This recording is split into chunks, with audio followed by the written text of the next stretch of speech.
We gonna learn how to cook with love. Chef Dana's here for you. He's gonna put love in the pan. In the pan. Taste and see. Love in the pan. In the pan. He's gonna put love in the pan. In the pan. Taste and see, it's all good. Love in the pan. Hello, everybody. Welcome to our kids class. I'm super excited. I'm glad you guys can join me here on this Sunday. We got a lot of cool things in store for you guys today. I think we have, let's see, 1, 2, 3, 4, I guess really 5 recipes. One of them, so it doesn't sound like a huge task, is actually a variation of itself. So today we're gonna make some pizzas. We're gonna make some pizzas for the kids. We're gonna make pizzas for mommy and daddy, or whoever's helping you. There might be an adult. So we'll have kids pizza, an adult pizza. We'll have mac and cheese cups. We're gonna do a citrus Caesar salad. And we're gonna do some watermelon lemonade. So we're gonna have pizza, we're gonna have salad, we're gonna have mac and cheese cups, and we're gonna have some lemonade. So we're gonna jump right into today's kids class. Again, thank you guys for joining us. This is my daughter Jasmine right here. She's gonna be helping me today. Last time my daughter Siani was helping me. So today is Jasmine's turn, huh? Yeah? All right. And then maybe we'll get Michaela on here at some point. She wants to do cupcakes, so maybe one day we'll get Michaela in here. That's my 5-year-old to do some cupcakes with daddy. So just a couple housekeeping things. If this is your first time to Zoom or being on this platform, so the way that we do it is that we basically mute everybody when they come in. It's not that you can't unmute yourself, but just so that we avoid any microphone feedback, and echoing, and so forth.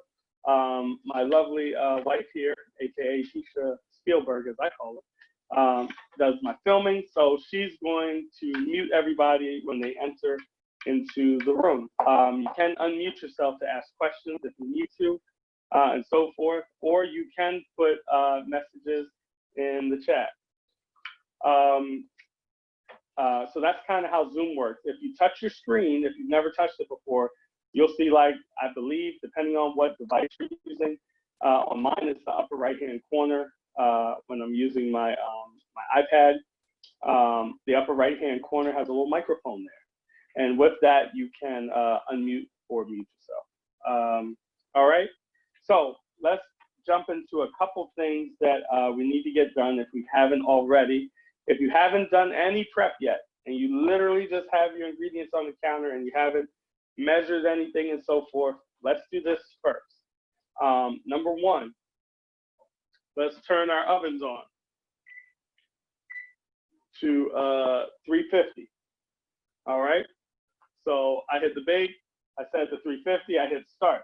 If you have a convection oven, that's the cool ones with the little fans in the middle, you would set it to 325.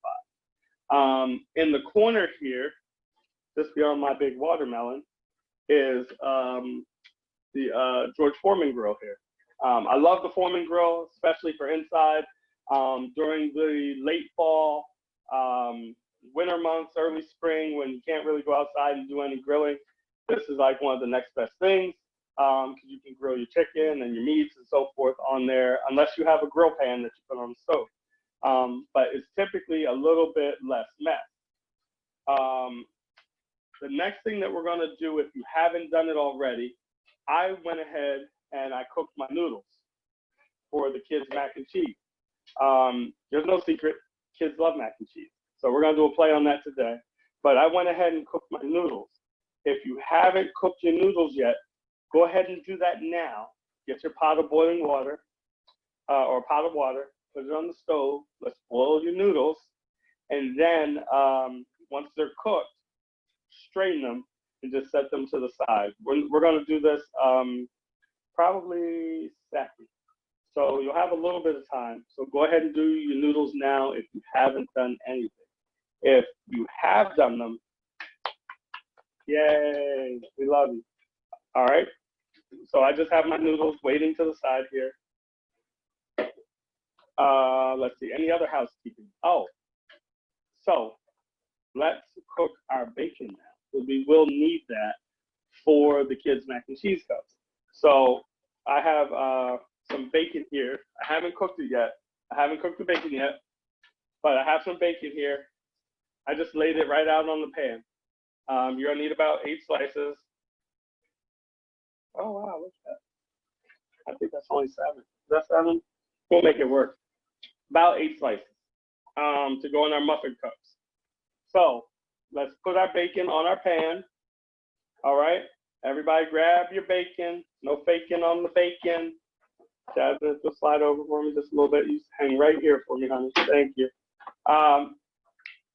For the bacon, let's put that right into the oven. And we're gonna put that in the oven at 350. And we wanna cook the bacon, but because we're making mac and cheese cups, I don't want it to be like crispy right away. Because it's gonna cook a little more because the bacon kind of lines the cup for the mac and cheese. So I know all the parents are like saying, yes, we'd like that. So we don't want it too crispy coming out the oven because then it's not as flexible. It'll break up when we try to put it in the cup. So we probably want it about 3/4 of the way there. And then that way it'll still be flexible in the cup. And then we'll bake the mac and cheese cups. All right, so let's get into some of this fun. I'm ready to cook. I hope you're ready to cook. We're gonna start off by doing the pizzas. So with the pizzas, we already have our ovens on at 350, right? Because we put our bacon in the oven. Now for kids, if you have little ones, parents, guardians, whoever's cooking with them, when it comes to stuff on the stove, I would err on the side of caution and say you put it in the oven, okay? Until your child is at the age where you feel confident that they can put something into the oven, I request that the parents or the guardian, whoever is overseeing this with the kids, puts the bacon in the oven. If you don't want them to use the oven, you could always use the microwave. Some of you guys have those real cool microwave things there where you can put the bacon in there. And if you feel more comfortable with that and the kids doing that, you're more than welcome to do it in the microwave as well. It does work. One last note is on the citrus Caesar salad, we have some hard-boiled eggs. If you haven't hard-boiled your eggs yet and you haven't done any prep, again, no worries. You can catch up. Just take a little pot of water, like I have here. Drop your 2 eggs in there and let them boil. I do have some here that I already hard-boiled, so they're ready to go. But I do have a few more on the stove just in case. All right, so if you haven't done your eggs yet, go ahead and get your eggs going so you can get those hard boiling. So the couple of prep items that we just discussed, and I'll review it again, is we cooked our pasta. So if you haven't cooked your noodles yet for mac and cheese, please do so now. The hard-boiled eggs. If you haven't hard-boiled the eggs yet for the citrus Caesar salad, I believe you need 2 of them. Go ahead and put them on the stove now, and we'll let that go. And then the third thing is we have our bacon going in the oven, which we're going to cook about 3/4 of the way. So I would say maybe about 10 minutes, and then 10 to 15 minutes, and then we're going to pull it. We don't want it crispy, because if it's crispy, we can't line the cups for the mac and cheese cups, okay? All right, so that's our general housekeeping. We talked about Zoom, on mute, unmute. We're ready to cook, everybody. We're ready to cook. All right, so our first recipe here is called naan pizzas. Naan pizza really is just a type of bread, the naan bread here. What you think, Jasmine? We got some flatbread going on? Okay, so I have 2 types of naan, just so I can show you. We have a whole wheat one. If the parents like whole wheat bread, there's a whole wheat option. And the kids normally love this one, which is the regular naan, regular flatbread. And then this one is the whole wheat version. You can see just by the color, the whole wheat doesn't have all the vitamins, minerals, and nutrient strips from it. So whenever you're eating bread at home as well, kids, the breads that are darker, typically have more vitamins, minerals, and nutrients in them. The whiter ones are made with a bleached flour, and in order to get it to a bleached flour, a lot of times some of the good stuff is taken out of there. All right, so I'm gonna, if we're looking at our directions here, we've preheated our oven already. You will need a couple baking pans, which I have a few right here. So I'm gonna use my baking pans when time comes to build my pizzas on so I can pop them into the oven. So let's look on here. If we're looking at our directions, we're gonna start with the pepperoni pizza. Now, if any of you guys have your George Foreman out and you want to give these a little extra love, I'm going to show you a little something. As we used to say back in the day, a little something, something, which is I'm going to just spray my naan here with a little bit of pan spray. All right? And I'll do a whole wheat one so we can see the difference when it comes out. So I'm just giving it a quick spray, just a little bit. I'm gonna take these guys here. I'm gonna throw them in my George Foreman, which I got going on in the corner. Let me move my melon here, Mr. Melon out the way. All right, so we got our George Foreman going on here. All right, check this out, Daddy. Daddy's gonna grill some naan. So I put my naan right on there, just like that. Normally, depending on what size Foreman you have, I have a family of 5, so I have a good size Foreman. I'm just going to give the top just a quick little spray as well. If I really want to get my chef game going, I'm going to give it just a little slight pinch of salt, just a little bit. Don't go crazy. We don't want the sodium cranking up out of control. All right, and then Dana. Yes. Quick question for those of us who don't have the naan and have flat, have this pizza crust. Can you give us directions on that as well? Okay. What crust do you have? Just a regular pizza crust, not cooked yet. Do I need to cook it? So okay. So your pizza crust is not cooked. That's what you're saying? Am I right? Correct. Correct. Okay. So for those of you, you could play this one of two ways. You could build your pizza on that uncooked dough and cook it all one shot. You can. This way I'm showing you here is a quicker way for kids. So if you have your pizza dough, I would say go ahead and build your pizza on that raw pizza dough, just for the sake of time. Like, you don't have to have it already like this. My step here on the Foreman is really just to enhance the bread a little bit by giving it some grill marks, tiny bit of flavor. But if you don't have it cooked already, it's cool. I would just get one of your round pizza pans, and you could literally make your pizza right on there and pop it in the oven, and you'll be fine for today's class. Did that answer the question? Yes, sir. Thank you. You're welcome, dear. Anytime. All right. Oh, hi, Aria. Jasmine's friend Aria is online. She sees her on here. This is what I love about this style of cooking class, which is a little different than the traditional Chef Dana does a video and everybody watches. Today, everybody's eating. You want to spray Daddy's 2 other pieces of flatbread? All right, go ahead. Not too heavy. Just a little bit, okay? Oh, yeah, get the nozzle this way. Go ahead. See this right here? Spray like that.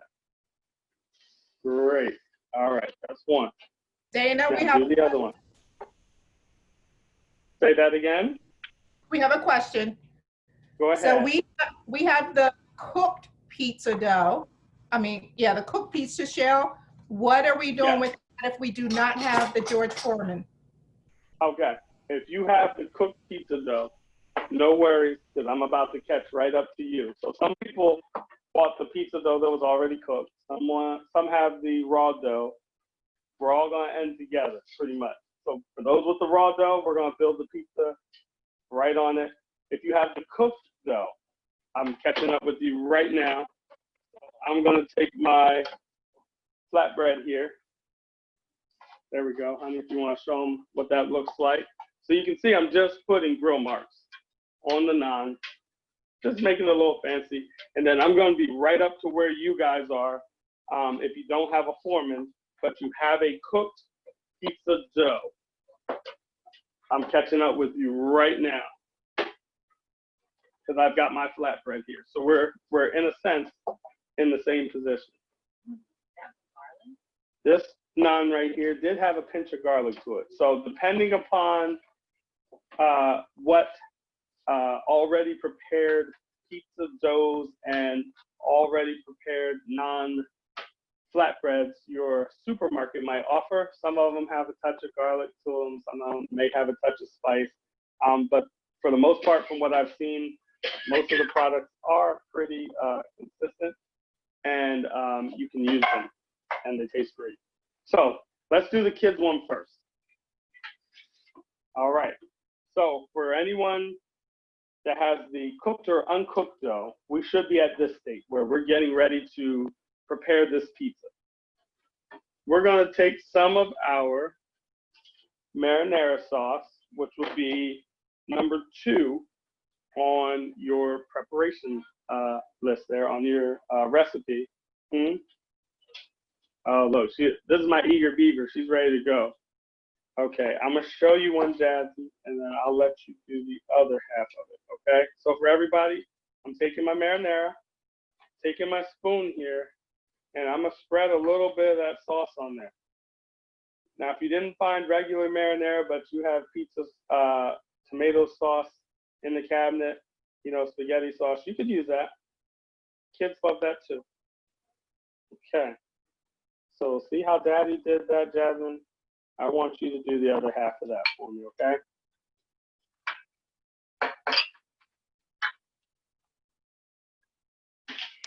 Good. So we just want to put it on there and then spread it out. Good. Good job. Okay. Thank you. So we're just spreading our pizza sauce here. Just like that. So it's kind of even. Doesn't have to be super saucy. Remember, if it's super saucy, it's going to get super messy. All right. The next step is we're going to take some of our cheese and we're going to put that down. So let's put some of that cheese down. Jasmine, you hang on the other side. I'm going to pass it to you. You go right back. Come on this side for me. There you go. And then Daddy's going to pass you the cheese. You do just like Daddy does. So now Jasmine's going to put the cheese on the other side here. So I put about this much cheese on there. If you want it extra cheesy, you could go extra cheesy. Good job. Excellent. All right. So the next step is I'm going to put some pepperoni on my side, and then Jasmine can put some on her side. Now you can definitely sprinkle, let's do this. I'm gonna put just a hint of Parm on here. I'm a cheese guy, I'm not gonna lie. I'm gonna put a little sprinkle of Parmesan cheese on here. And then I'm gonna put my pepperoni on there. So I'm putting my pepperoni on here. Like that.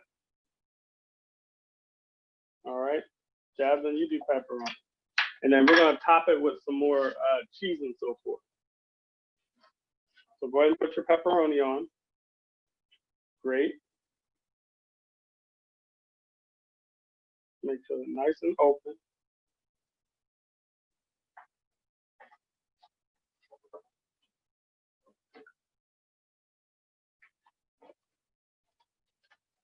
And then, that's good. My daughter loves pepperoni, as you can see, because she is covering everything. Would you like some pizza with your pepperoni? Right. So we're going to put on a little more cheese. There's no shame in her game, let me tell you. Good, Jasmine. There we go. I'm going to put a little bit more on this piece, Jasmine. The edge was looking a little hungry. There we go. And then I'm going to just sprinkle on. You like Parmesan cheese, Jasmine? Yeah? All right, sprinkle some on your side.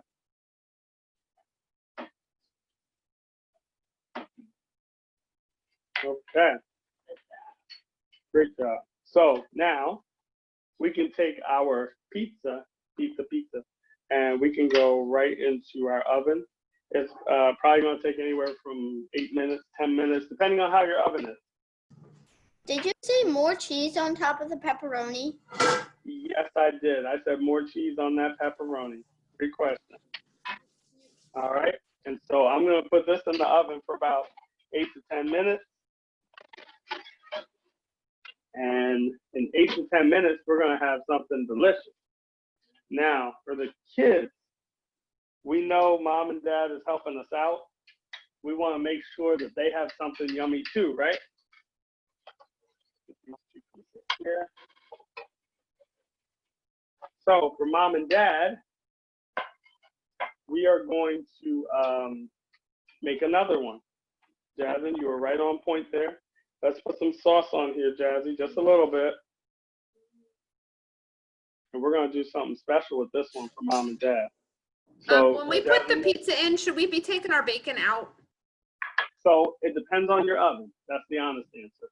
If your bacon looks like it's starting to cook, like, let me show you, I'll show you what my bacon looks like to make it easier for you so you can gauge it. I know my bacon's not quite done yet. What do you do with the olive oil? Say that one more time. What do you do with the olive oil? So with the olive oil, you can, oh, Jasmine, slow down, honey. Slow down, too much salt. Luckily, I got another one. This is real cooking, people. This is where my bacon is right here.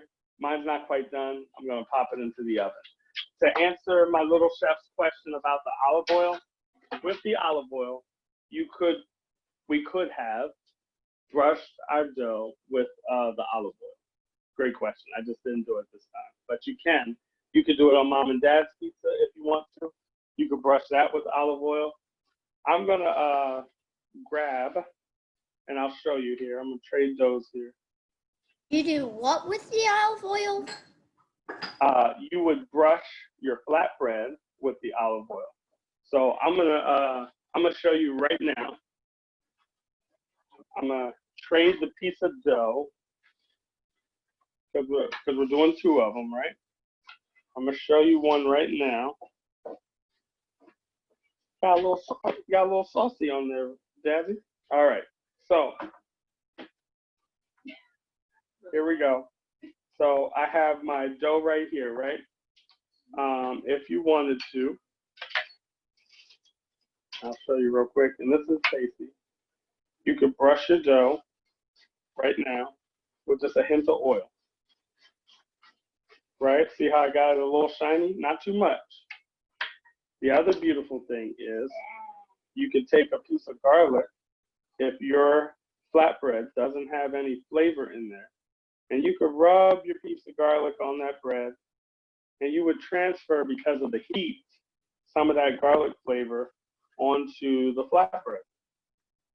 See, the thing with heat and cooking is once something has some heat to it, i.e. your herbs and so forth, flavor already starts to transfer. You can rub your dough there with that. Okay. Next, we're going to put a little bit of sauce on there. Thank you, Jasmine. We're just going to use just that one little bit because this pizza is going to have some extra yum yum on it. And we don't want it to get too soggy. So for this one, I just used the 1 spoon of sauce.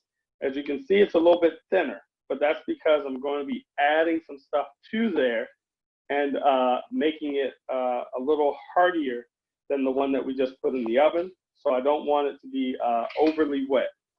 We're moving down here to tomato mozzarella preparation. That's the second part of your pizza recipe, which you'll find right here on your recipes, right down there.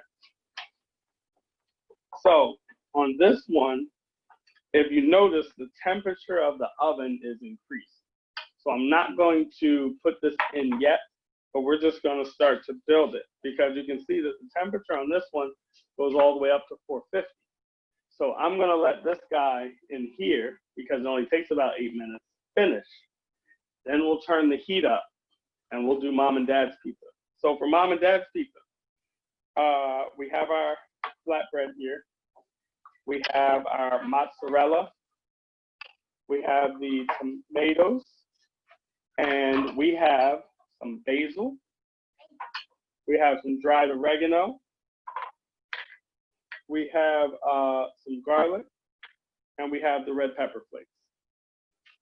Now, for our next step here, because mom and dad normally loves garlic, Jasmine, I'll do this part because I'm gonna chop this garlic just a little bit. I'm gonna put a little garlic on this pizza. This is mommy daddy style going on right here. So for this one, Jazzy, I like to put a little garlic on there. You like garlic? Not raw garlic, huh? Jasmine tried some raw garlic the other day. I don't know what she was doing, but she decided to eat a garlic clove. Yeah. She knows that she doesn't like raw garlic as much. But you like cooked garlic. It's in like tomato sauces and stuff. Yeah. Okay. So Daddy's just chopping up this garlic, and we're gonna sprinkle it right on top of the pizza. Do you want to do that, Jasmine? All right. Let me transfer the garlic to you. There you go. I'm gonna put it in Jasmine's hands here. The whole meal is in Jasmine's hands, everybody. No pressure. All right. So you sprinkle the garlic there, Jasmine, on the pizza. All right. Because I like a little extra garlic. You could do the rub method that I just showed you with the oil and the garlic. I like a little garlic on my pizza. So because this is mommy daddy style, that's what we're doing. And then we have our marinara on there. And then we're going to take our mozzarella and we're going to put down a little bit of mozzarella and we're going to put down some cherry tomatoes. I like to put a little basil on mine under it. I definitely tear a little basil and put it on top. So I'll show you how I put that together. You got the garlic on there, Jazzy? All right, great. So now let's put a little bit of mozzarella on it, Jazzy. There you go. It's gonna spread a little bit, so give it a little bit of room. See like that? A little space in between that. Right, see like this? Good. Let's give me another one right here. You got one for the middle? Done. All right. So we got some mozzarella here on there. I'm gonna take just a little bit of basil. And I know in the directions it says we're gonna do it at the end. I'm a basil guy. Jasmine, let's tear a little bit of basil and let's sneak some in there, okay? Let's sneak a couple little special bits of basil in this pizza. And you'll notice as soon as you tear the basil, you can already start to smell it. Already. All right. So we gotta get it in here, Jazzy. See like the in-between spot? Go in between. All right. There we go. Good. That's plenty. Over a pizza. All right. So now, Jazzy, I'm gonna let you put some tomatoes on here. So I'm gonna cut them and you place them. Okay. So let me cut a few. I'm cutting my tomatoes, guys. I have some beautiful ones here. Got some yellows. I got some reds. A lot of times in the grocery stores nowadays, you got all sorts of beautiful tomato products, especially as you get into late spring and summer. You're going to see all types of delicious tomatoes turning up. So we're just going to put some tomatoes on this pizza. So I'm just going to put some tomatoes just like this. We're just going to spread them around. Good. Excellent. So Jasmine's just putting some tomatoes on there, making sure we're getting in between two, Jazzy. Some of those spaces. So the flavors of the tomato marry with the basil that we got going on there. Good. All right. See here, that's not looking bad, Jazzy. I might add just like one more tomato. But you're looking pretty good, kiddo. Looking pretty good. Now remember, kids, once you learn how to cook, then mommy and daddy can take a back seat and say, okay, tonight we want beef bourguignon. The kids can make it. Well, we'll get to that. We'll get to that. We say we got a few more weeks, right, mom and dad? All right. So I'm just gonna soak up that tomato juice I have on the board here. Get that out the way. Now I'm gonna take a quick poll. Does everyone have your macaroni cooked yet? If you do not have your macaroni cooked, could you please put in the chat no, or if you could please unmute real quick and just say no, my macaroni is not done yet. Wait, Jazz, we gotta wait till the other one's done. So if anybody doesn't have macaroni ready yet, we have one person that's still cooking. Okay. Thank you very much for letting me know exactly where you are. I appreciate that. So we have one person still waiting on their macaroni to get done. 2? Okay. All right. So for the 2 no's that their macaroni is still cooking, if you could let us know when they are done, just by putting that into the chat. If you could let us know, those 3 people, if you could let us know by putting it into the chat that your macaroni is done, I'd greatly appreciate that. All right. So I'm just checking my oven here. My pepperoni pizza's going. I think my oven's cooking slower today because my bacon's not done yet. And normally it is. So no worries. My bacon's almost there though. I'm gonna let it go just a little bit longer.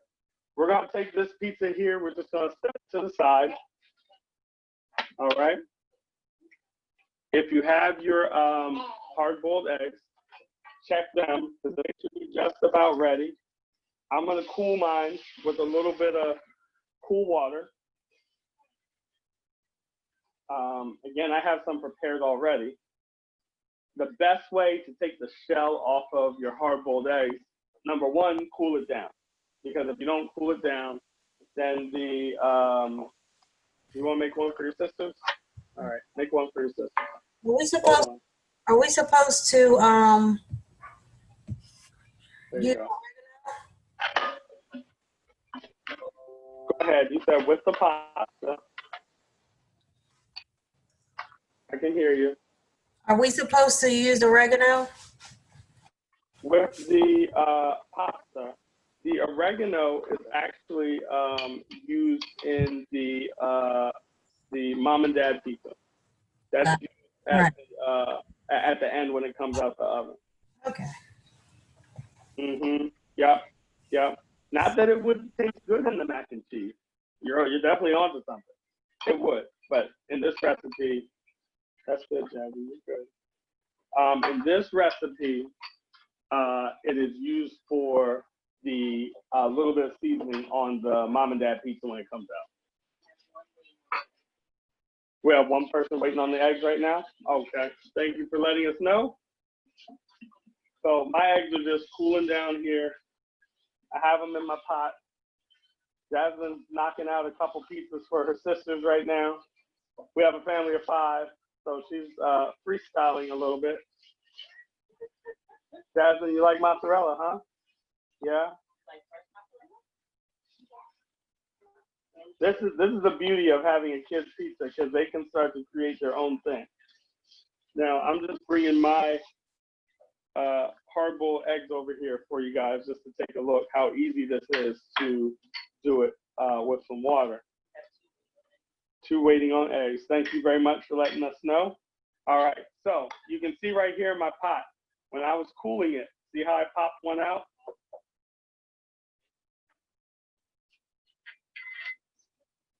Now my water was starting to boil out of the pot, so let's see if I have a little mark here on the bottom of my egg. I do. Okay, check it out. I'm gonna be transparent with you guys. See right here what Dana did?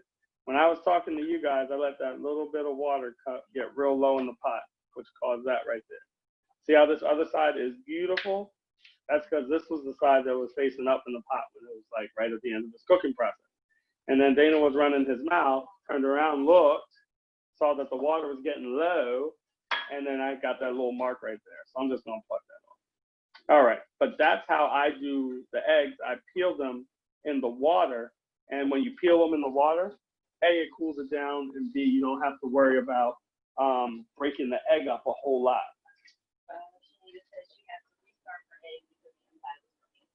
Uh-oh, you gotta restart your egg because the inside was running. Okay, go ahead and restart your egg, dear. Wait, Jasmine. did you take Daddy's cheddar for his mac and cheese? You were playing with my cheddar? All right. So, Jasmine got all kinds of cheeses here. Okay. So, she's got Parmesan, she's got mozzarella, she's got a little cheddar. It will taste good. I'm not going to lie. But you're touching Daddy's mac and cheese cheddar. You're touching my cheddar. You said now your kitchen is like all of ours. Who said that? Now my kitchen's like all yours. The The lumpers. Yep. That is the truth. Listen, here's the thing about cooking. And this is what I learned a long time ago, especially with little ones. Don't stifle their creativity and them exploring food. This will actually taste pretty good. The cheddar cheese, the mozzarella, the Parmesan. I have a little mozzarella, a little provolone in my blend. It's gonna taste good. You don't want any pepperoni? This is my cheese lover girl right here. No, Like you don't. I think you just proved it. Okay. So pop quiz.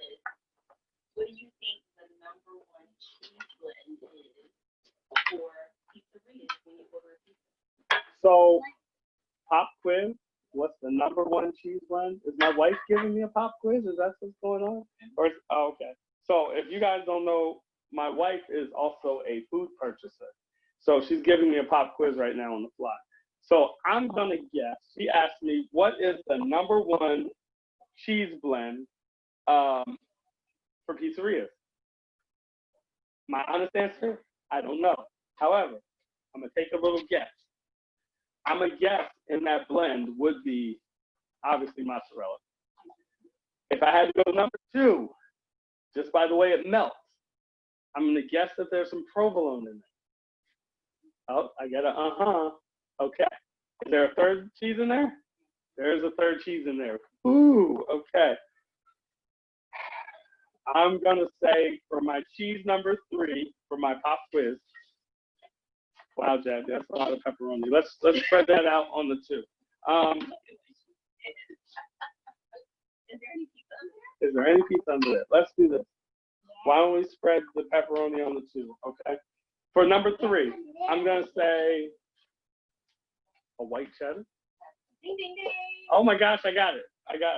Wait a minute, that's enough. Spread your pepperoni out, honey. So when your cheese melts. Here's a little a thing. little bit. Okay, what do you learn? In working with a lot of Italian pizzerias, Okay. your mix is mozzarella Mm-hmm. and provolone. Okay.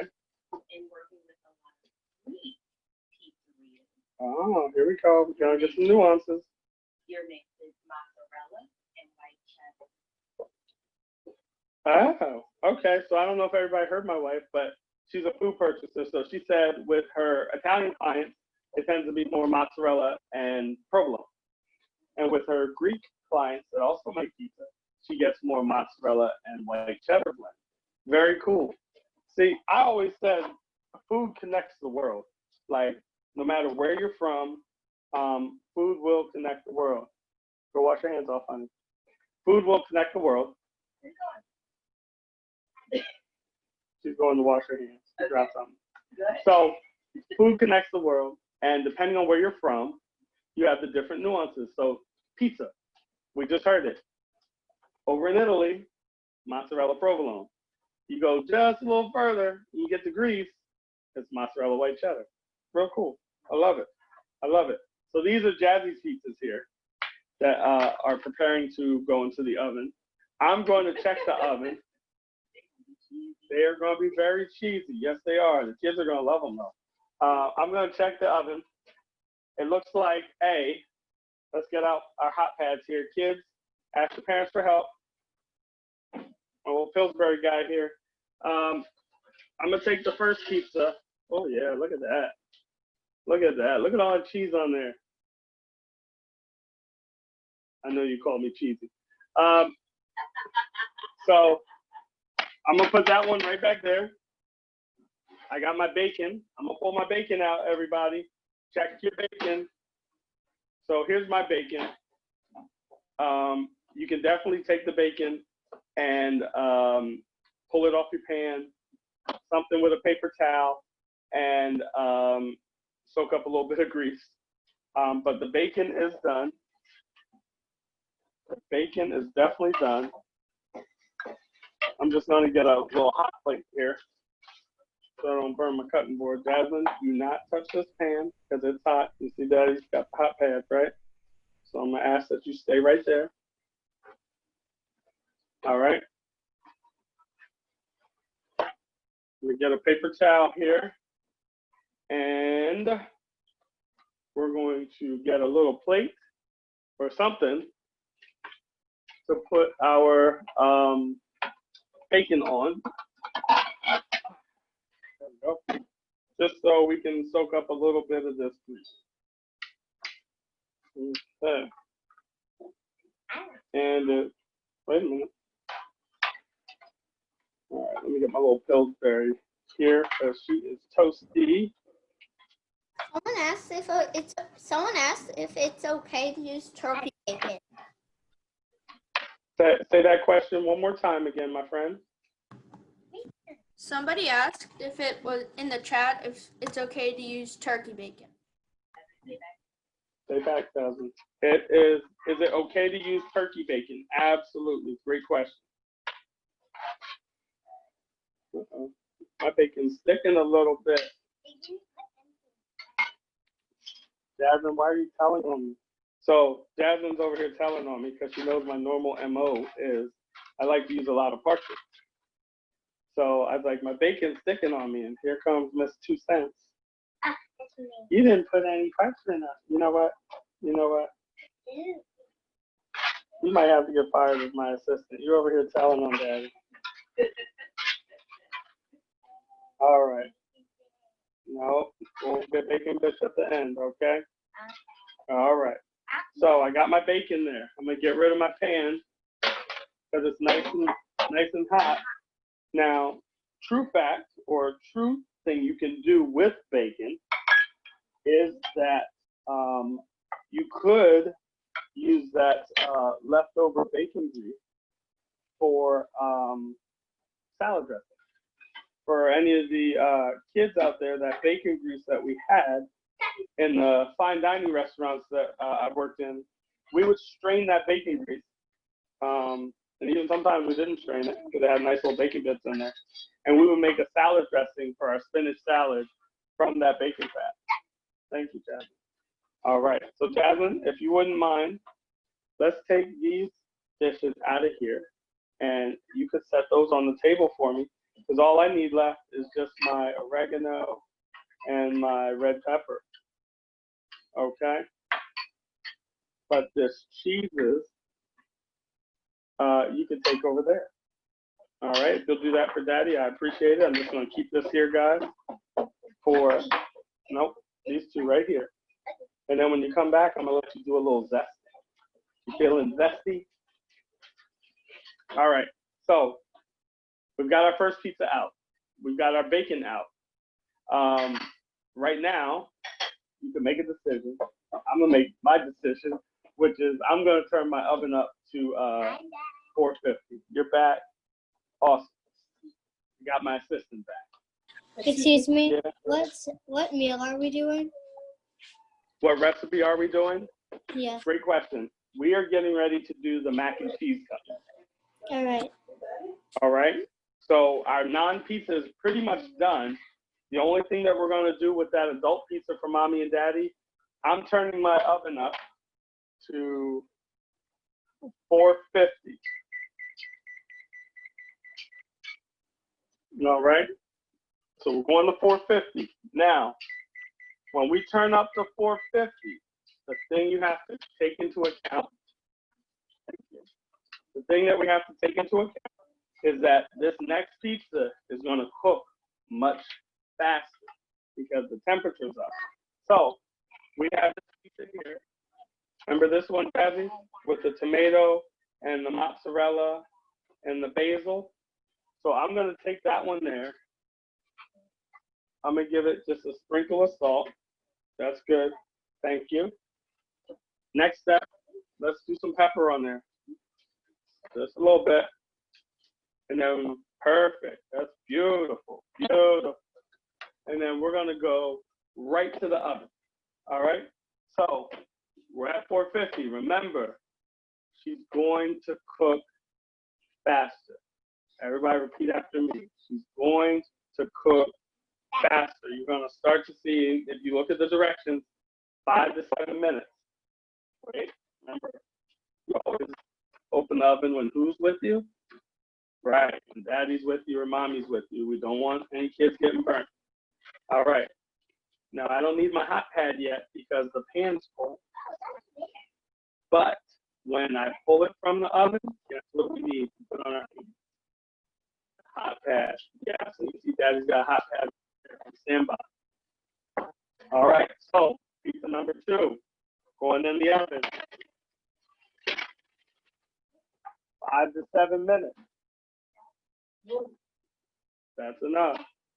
No más. This is when you gotta watch the kiddies. So, check it out. You don't have to put too much salt on pepperoni, Jeff. You know why? Because pepperoni's hot. Pepperoni's already got salt on it. It's a cured meat. Okay? How long do you put the adult pizzas in for? So the adult pizza, great question. The adult pizzas go in for 5 to 7 minutes. So you have to watch it because the oven is definitely hotter. 5 to 7 minutes. We want to check it. We want to make sure that our mozzarella is nice and melted, but it's only 5 to 7 minutes. All right, so the next recipe, guys, that we're going for is that mac and cheese recipe. So if you're looking in your recipes here, it will say macaroni and cheese cups. That's the one that we want to pull out right now. All right, so for the mac and cheese cups, we've already cooked the bacon. We want to get some sort of muffin cup. Jasmine, will you go get Daddy's muffin cups? Just one of them. Thank you. So for the muffin cups, we want to spray them because you want to spray it? Go ahead and spray them. Good. Make sure we're getting in the cup though.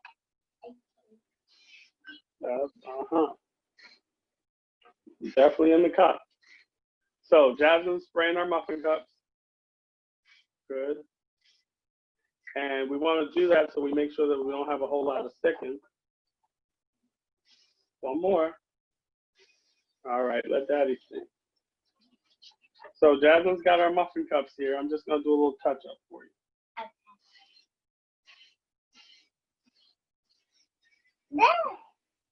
I didn't get it. I didn't get it. All right, put that back for us, okay? So I sprayed my muffin cups. We're doing that because we don't want it to stick.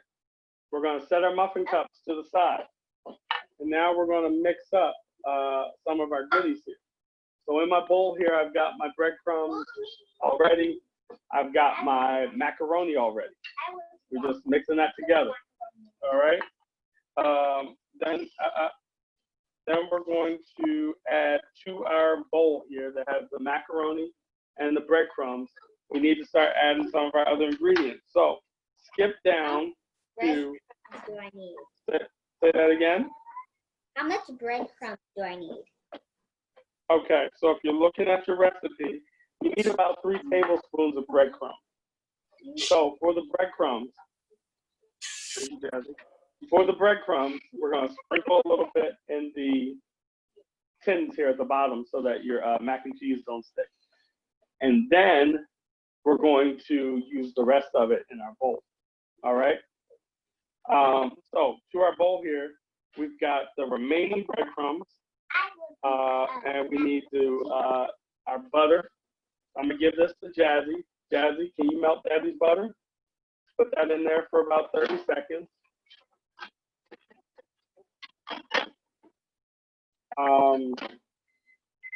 And then we're going to also add to our bowl the soup, the milk, the black pepper, and 3/4 cup of cheese. So over here, I've got my milk, I've got my cheese, I've got my cheese soup. I've got my salt and pepper right here. Okay. So in my bowl, I have some of my breadcrumbs. As you go, dump the butter in there for Daddy. Pour that right in here. Is it hot? Very good. So if it's hot, make sure you got your thing on there. Never mind. I'm like, that's not hot. But Did that's you okay. already put the breadcrumbs in? Yes, sir. The breadcrumbs and the noodles are in my bowl already. She just put the butter in here. So in my bowl, we should have the breadcrumbs, the butter, and the breadcrumbs, butter, and the elbow noodles. Yes, that's a big spoon. I'll let you stir in a second. I got Eager Beaver over here. She's ready. This was, to her credit, this was Jazzy's request. What do we do with the butter? Excuse me. So your butter goes in with the breadcrumbs and your elbow noodles. Okay? So I'm just stirring here the butter and the breadcrumbs and the elbow noodles.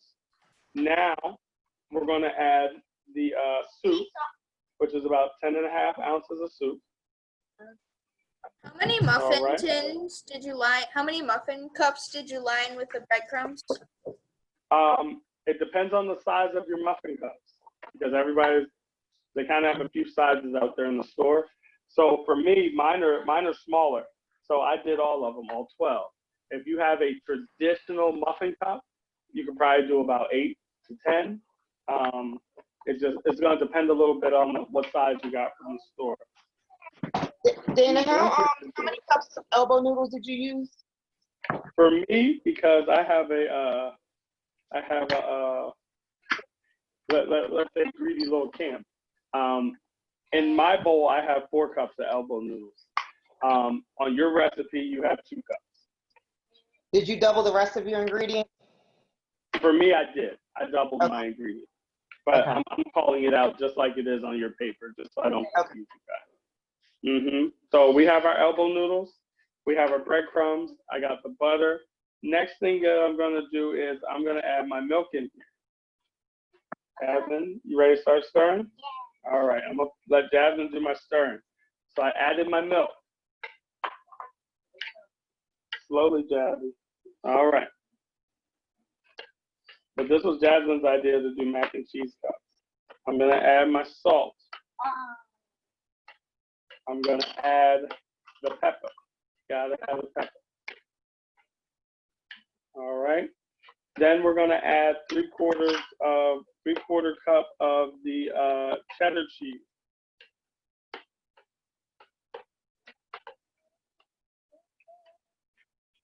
Okay.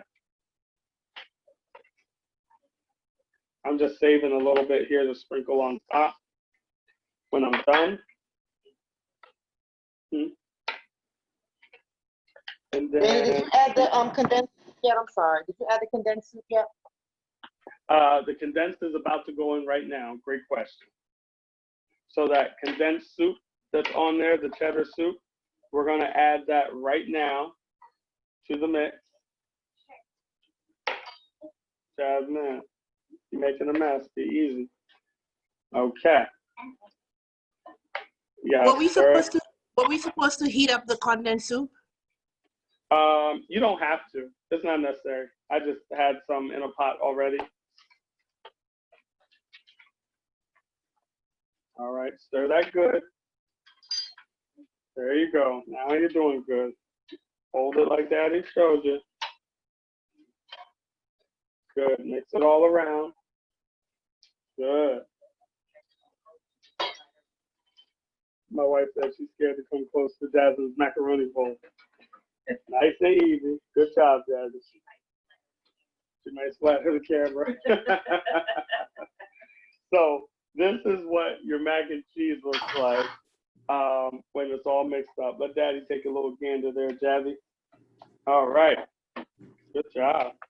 So she did pretty good. See how the cheese is mixed all through there with the soup and everything?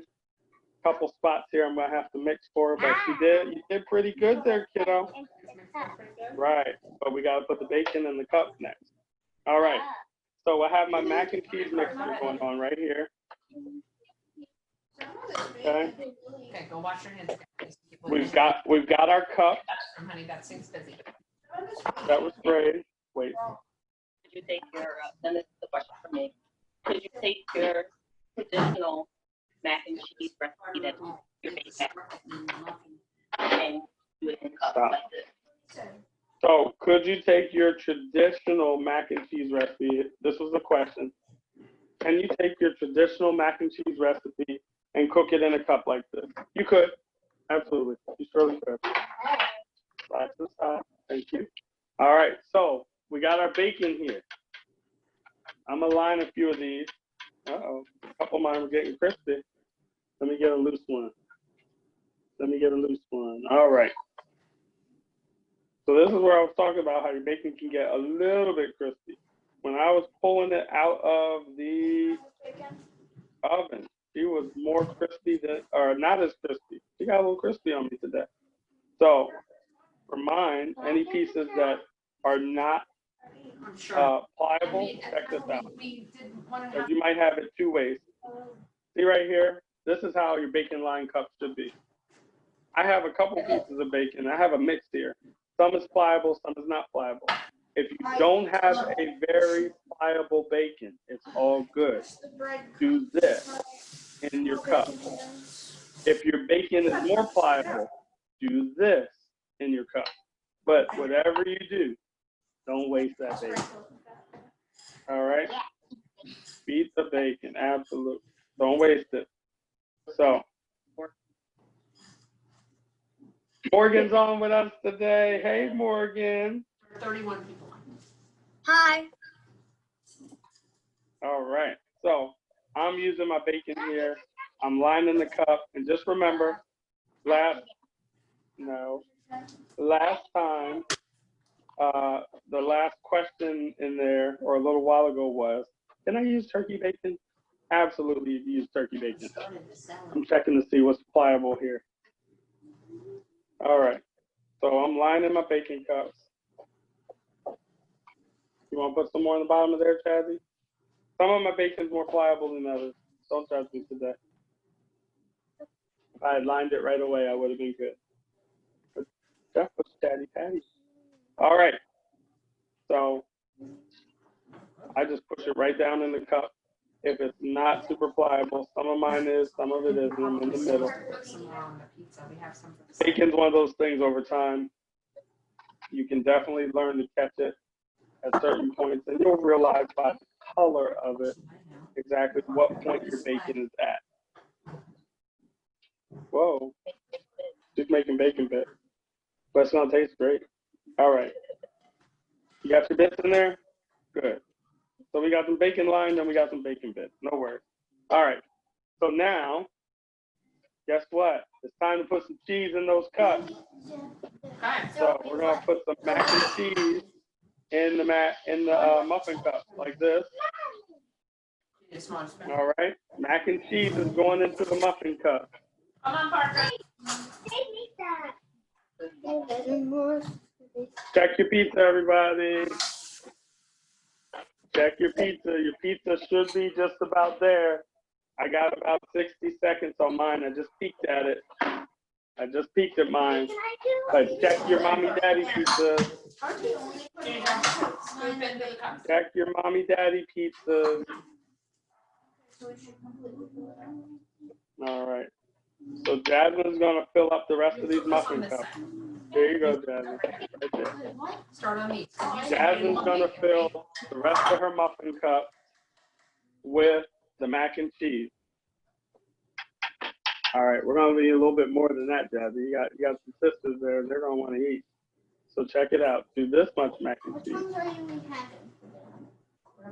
So take this, put that right into your cup like that. Try that out. So Jasmine's doing her mac and cheese cup. That's a little less.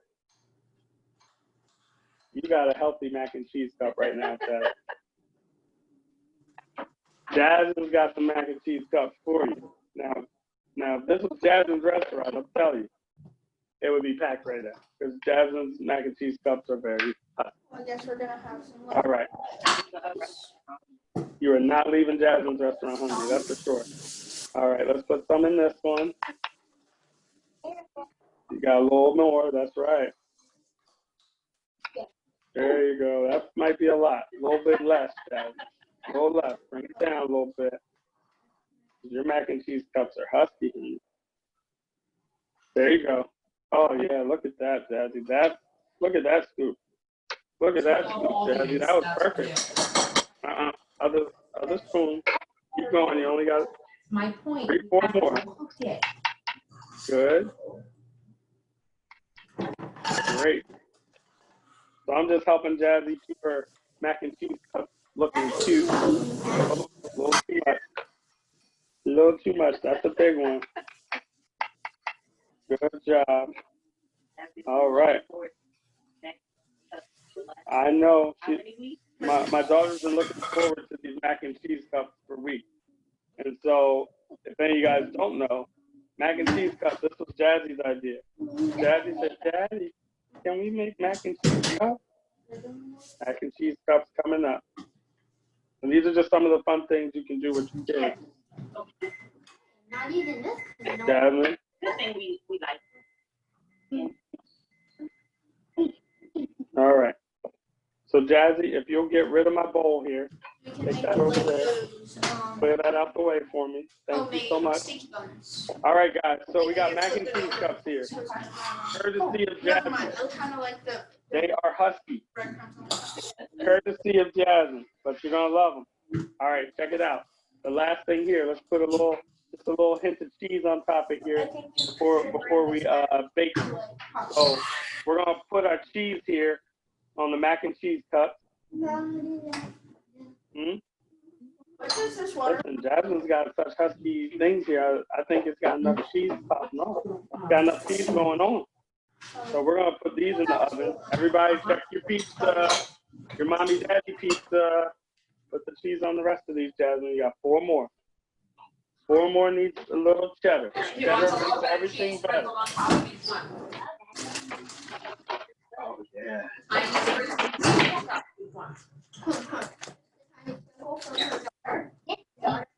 Right. Apparently she took it very literally. All right, that's good. More than a little. All right, so we got a little cheese on our mac and cheese cups here. There we go. I'm guessing no. So I'm just gonna clean you up a little bit. I'm gonna clean you up a little bit. Okay. All right. So let's clean up our board a little bit, and we're gonna turn the oven down a little bit. So for everybody, wait. We're gonna go back down. We're going back down to 350. So we're gonna hit our button here. Let's bring the oven back down to 350. The final plate that we use in the oven today. We're gonna bring it back down to 350. Careful around each other. So if everybody could let me know in the chat with a thumbs up, 350 degrees on your oven. I should see a bunch of thumbs in the chat right now. Give me a thumbs up if you're at 350 degrees, because we need to bring the oven back down to 350 for our mac and cheese cup. All right. The pizzas are going to go in at 350 too. So that's why we're going back to 350, because if you have some extra your mac and cheese cups, they can all go in together. So is everybody back down at 350? Got some thumbs up going on right now in the chat? Okay. My oven's back to 350. We're coming back down. Another way, if your oven was at 450 and she was cranking anking, if that's even a word, open your oven door. Let some of that heat out. That's all you got to do. All right, step back for me real quick, honey. I'm going to let some heat out the oven.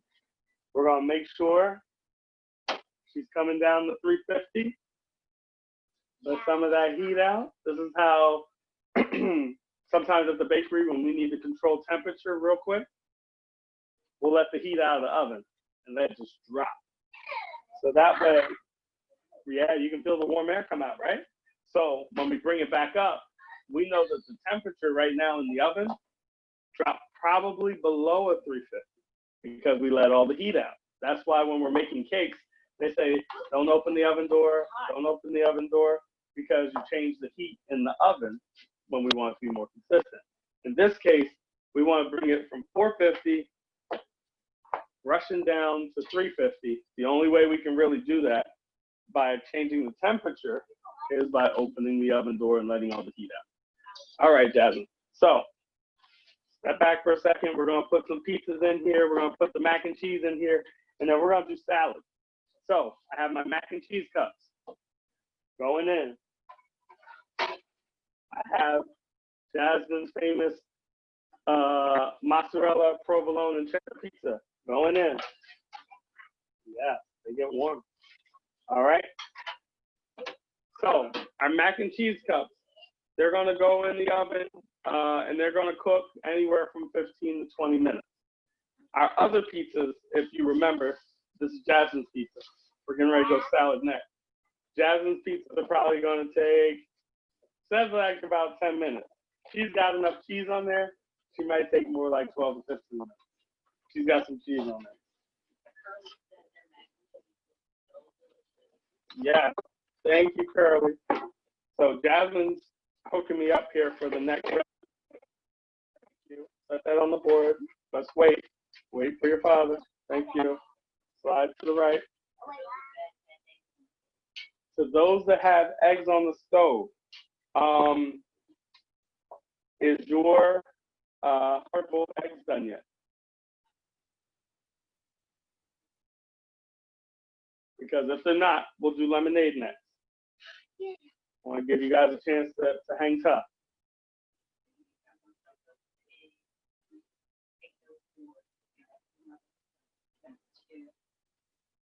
I think we had 3 people that were cooking hard-boiled eggs, right? And somebody restarted theirs because the inside was a little runny. So if I need to give you a second, we'll just do lemonade, and then we'll come back to our salad to finish.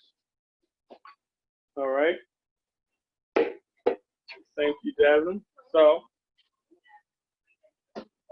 3 eggs cooking. All right. Okay. Thank you, Jasmine. We'll set that lemon to the side. All right. So I'm just going to get rid of a couple things here on the counter that I don't need, like the pepperoni, my little oil cups. Let's wait. All right. Let's keep this here. We're going to do lemonade next, guys. That way we'll give anybody that does have a hard-boiled egg that's going just the opportunity to catch up with us. It's not a biggie. Don't feel rushed. We're going to do lemonade, and then we'll go to the Caesar salad to finish. Thank you, Jasmine. If you'll bring my picture over here. So the mac and cheese is probably going to go in for about 15 to 20 minutes. It's going to depend on the size of your muffin cup. So if you have a little muffin cup, little petite size, it might cook a little bit faster. If you have a larger muffin cup, give it 20 minutes, okay? All right, so let's talk about this mom and dad pizza just real quick. All right. So check out that yumminess right there. All right. So on that yumminess, I'm just gonna give it a little bit of that balsamic glaze that's on your recipe. You can find balsamic glaze made by tons of people in the different grocery stores. All right. I'm just gonna make sure my pizza is loosened up. Because of the fresh mozzarella, this one will be liable to stick more than the others. I'm just going under here, making sure she's loosened up from the pan. There we go. Okay, she's nice and loose. Excuse me? What do we do with Yeah. the balsamic glaze? Great question. I'm gonna show you right now what I do with the balsamic glaze. All right. So for the mom and dad pizza, I have this balsamic glaze right here. This one just happens to be made by Cento. Say it again. I'm sorry. Let me make sure I'm saying that correctly. Cento is the proper pronunciation. By Cento, this is a balsamic glaze. Can I do it? I'm gonna do this one because it's a little strong, Daddy. So I need a little daddy finesse on this one. So the balsamic glaze can have a little kick to it. It tastes amazing. I'll say that right off the bat. There's a bunch of companies making balsamic glaze. They taste amazing. Just remember they got a little kick to it, a little tang. So I'm just gonna give my pizza a little drizzle. Ursula, put that back in the camera. What was that? What did Ursula have? She had a little something, something. What she got? She got a Madeira balsamic glaze. Hello. Oh, from Madeira. Ooh, from a. That's a good one. Okay. Sorry, foodie purchaser. I know that's good stuff you got right there. So Ursula had a, what kind of glaze was that? It was a Medina. A Medina balsamic glaze. Nice. Yeah. Hi, Ursula. This is actually the one I keep on hand. Oh, she said she keeps that on hand. That I is love on balsamic. deck. She loves the balsamic. All right. So we're gonna get to the watermelon. Be cool, honey bunny. Be cool. All right. So this is our mommy daddy pizza. We've got the balsamic glaze. I got a little fresh basil on there. I snuck a little bit in while I was cooking. I'm gonna give it just a little pinch of the oregano. I'm gonna give it just a tiny pinch of red pepper flakes because I know my wife only likes with so much heat. But if it was me, I would be like, boom. But this is a mommy daddy balsamic tomato, mozzarella, and basil pizza. Here's our kitty pizza. Pepperoni, little pinch of Parmesan. So we got two pizzas going on. We have the mac and cheese cups happening in the oven right now. What are we gonna do with this? I'm gonna put you to work with this. Yay!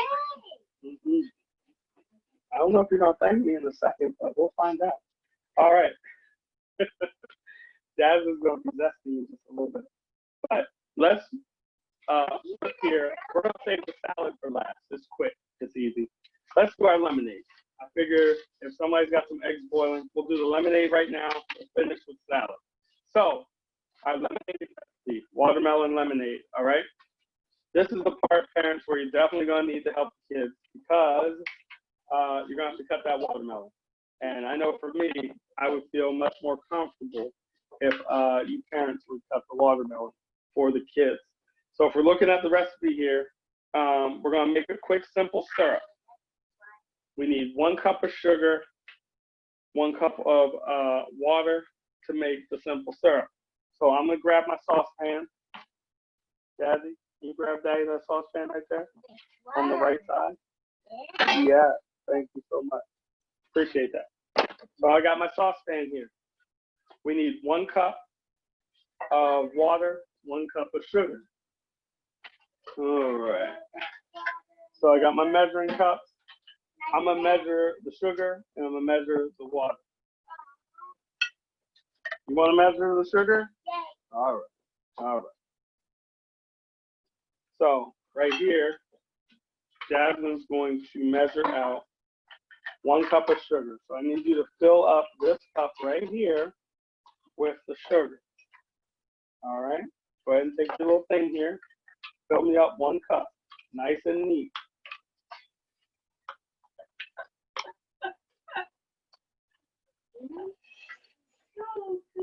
Nice and neat went out the window, ladies and gentlemen. Keep going, Jasmine. Keep going. Excuse me? This is real. Go ahead, Jasmine. Keep going, honey. You're doing good. 90% of the sugar is going in the cup. I'm just gonna say that. All right. While Jasmine was measuring out my sugar, I have 1 cup of water here. You're almost there, Jazzy. Keep going. Oh, goodness gracious. Almost there. Keep going. Don't get tired now. You were speed demon before. Keep going. Look, how about here? There you go. Don't even keep going. Keep going. Almost, honey. Come on. Talk to me. Come on. Give me another spoon.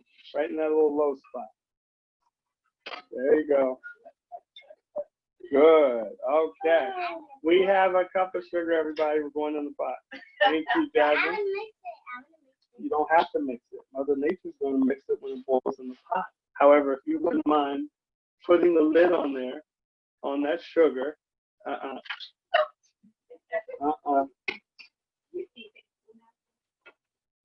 Right. See the little spoon? You gotta put it back in the side. Thank you. Go wash your hands. All right. Okay.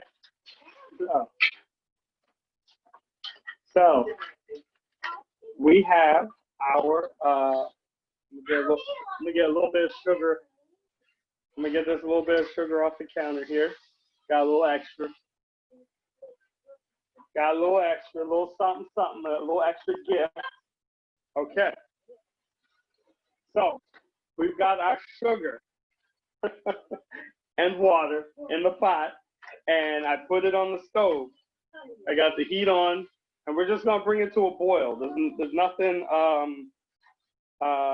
overly complicated about this step. We're just gonna make what's called a simple syrup. The cool thing about simple syrups is that in this case, we're just making a regular sugar and water simple syrup. But if you want to get a little more sophisticated with your simple syrups, that's when you see people starting to add things like basil, or you add stuff like a lime zest, or a stick of cinnamon, or a piece of anise, which is that little star-shaped spice. And that's how people start to get different flavors out of their simple syrups. Go ahead with your question. So do we put the sugar on the stove? Yes. See my pot right here? Yes. See my pot right here? Jasmine, don't step back. So see here, it's starting to melt, but this is my pot here with my 1 cup water and my 1 cup of sugar.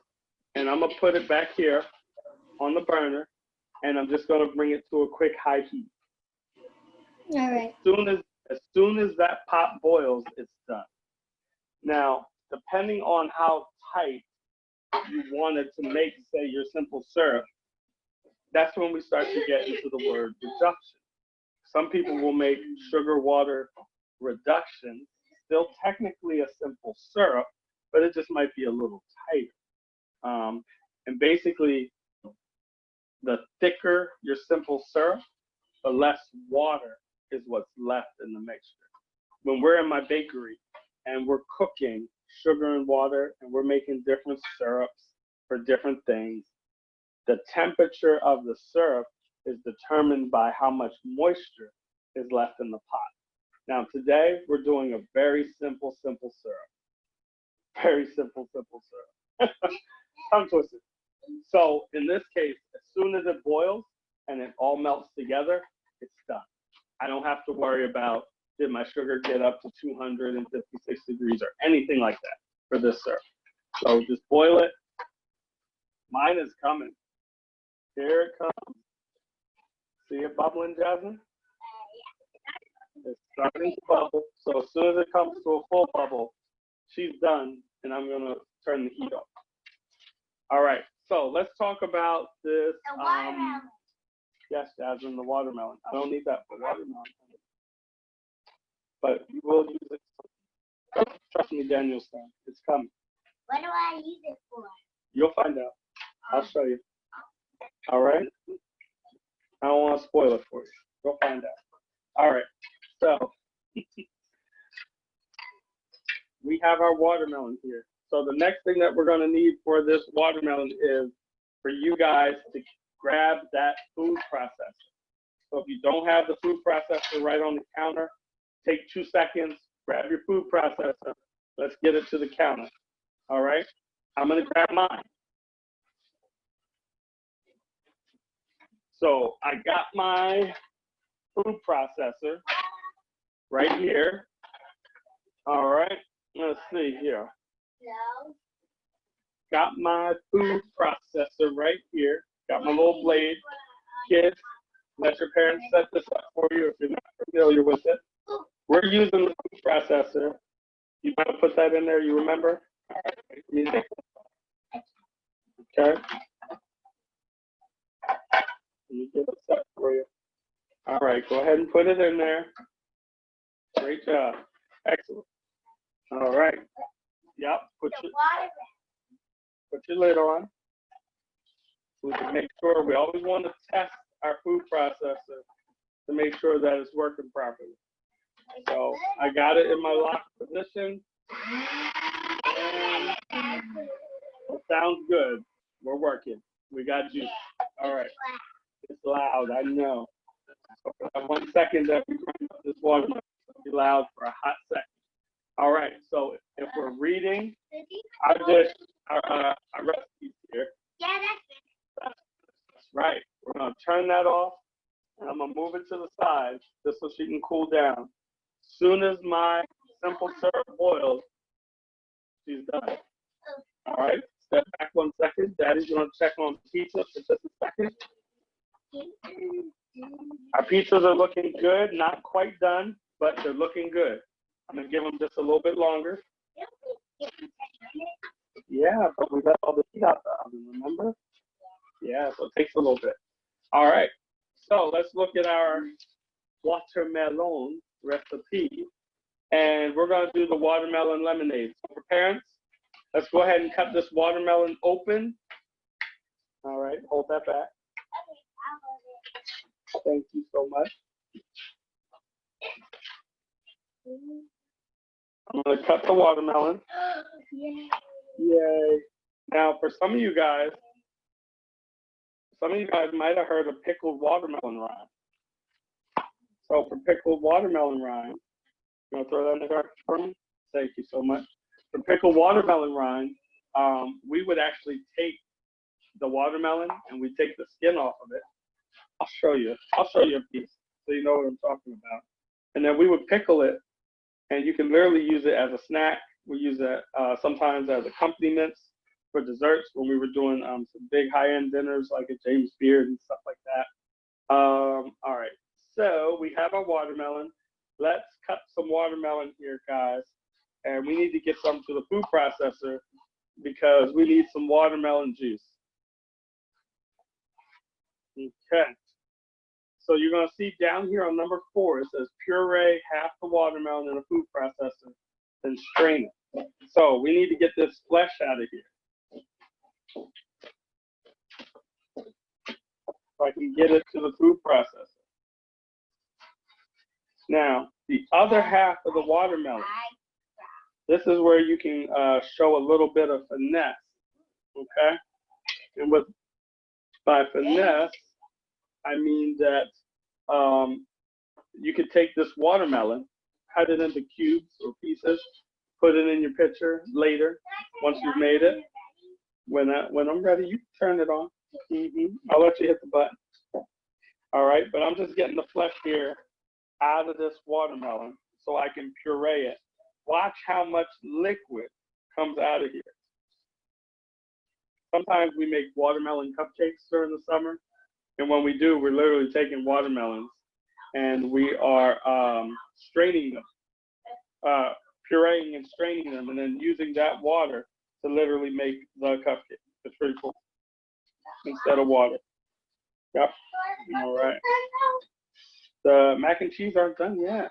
But look, see how the water's already coming out of the watermelon? It's saying, hey, Daddy, I know you really want to put me in your lemonade. Yes, I do. All right. So we're going to put those juices in here. Let's put that top on. Wait till I tell you. All right, hit the switch. And we're grinding up our watermelon. Yep.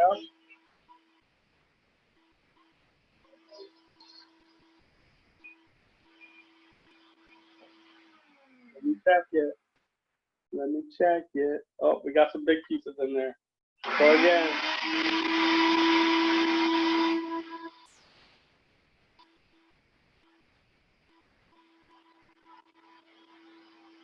All right, turn it off. Let's check it.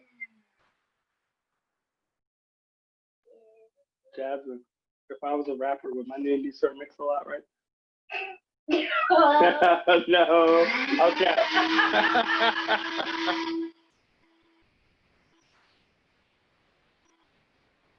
All right, let's try it again. I think we're pretty good. No, that piece right there. Let me see. Hold on. You can, if you are having a piece of watermelon that acts like it does not want to be cooperative, see this little guy right here? You can cut it up. You could get rid of what's in there and turn it on and get that little piece. All right, I'm gonna try it one more time after I chop that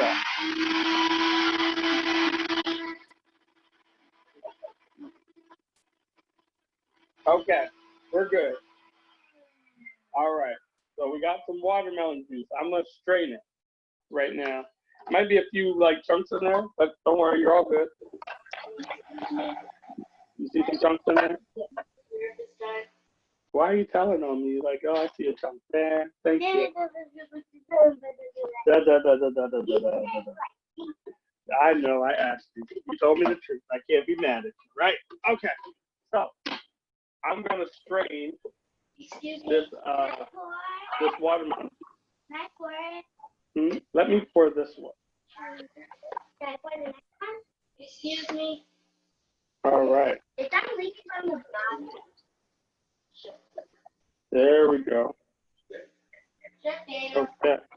Yeah.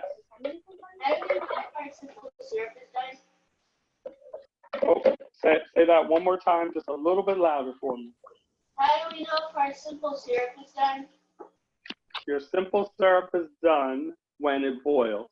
So if your simple syrup is already boiled, turn the heat off.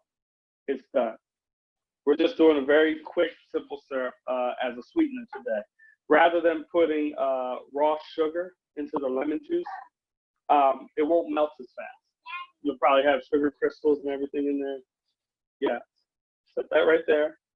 Thank you very much. This is what that simple syrup looks like. See?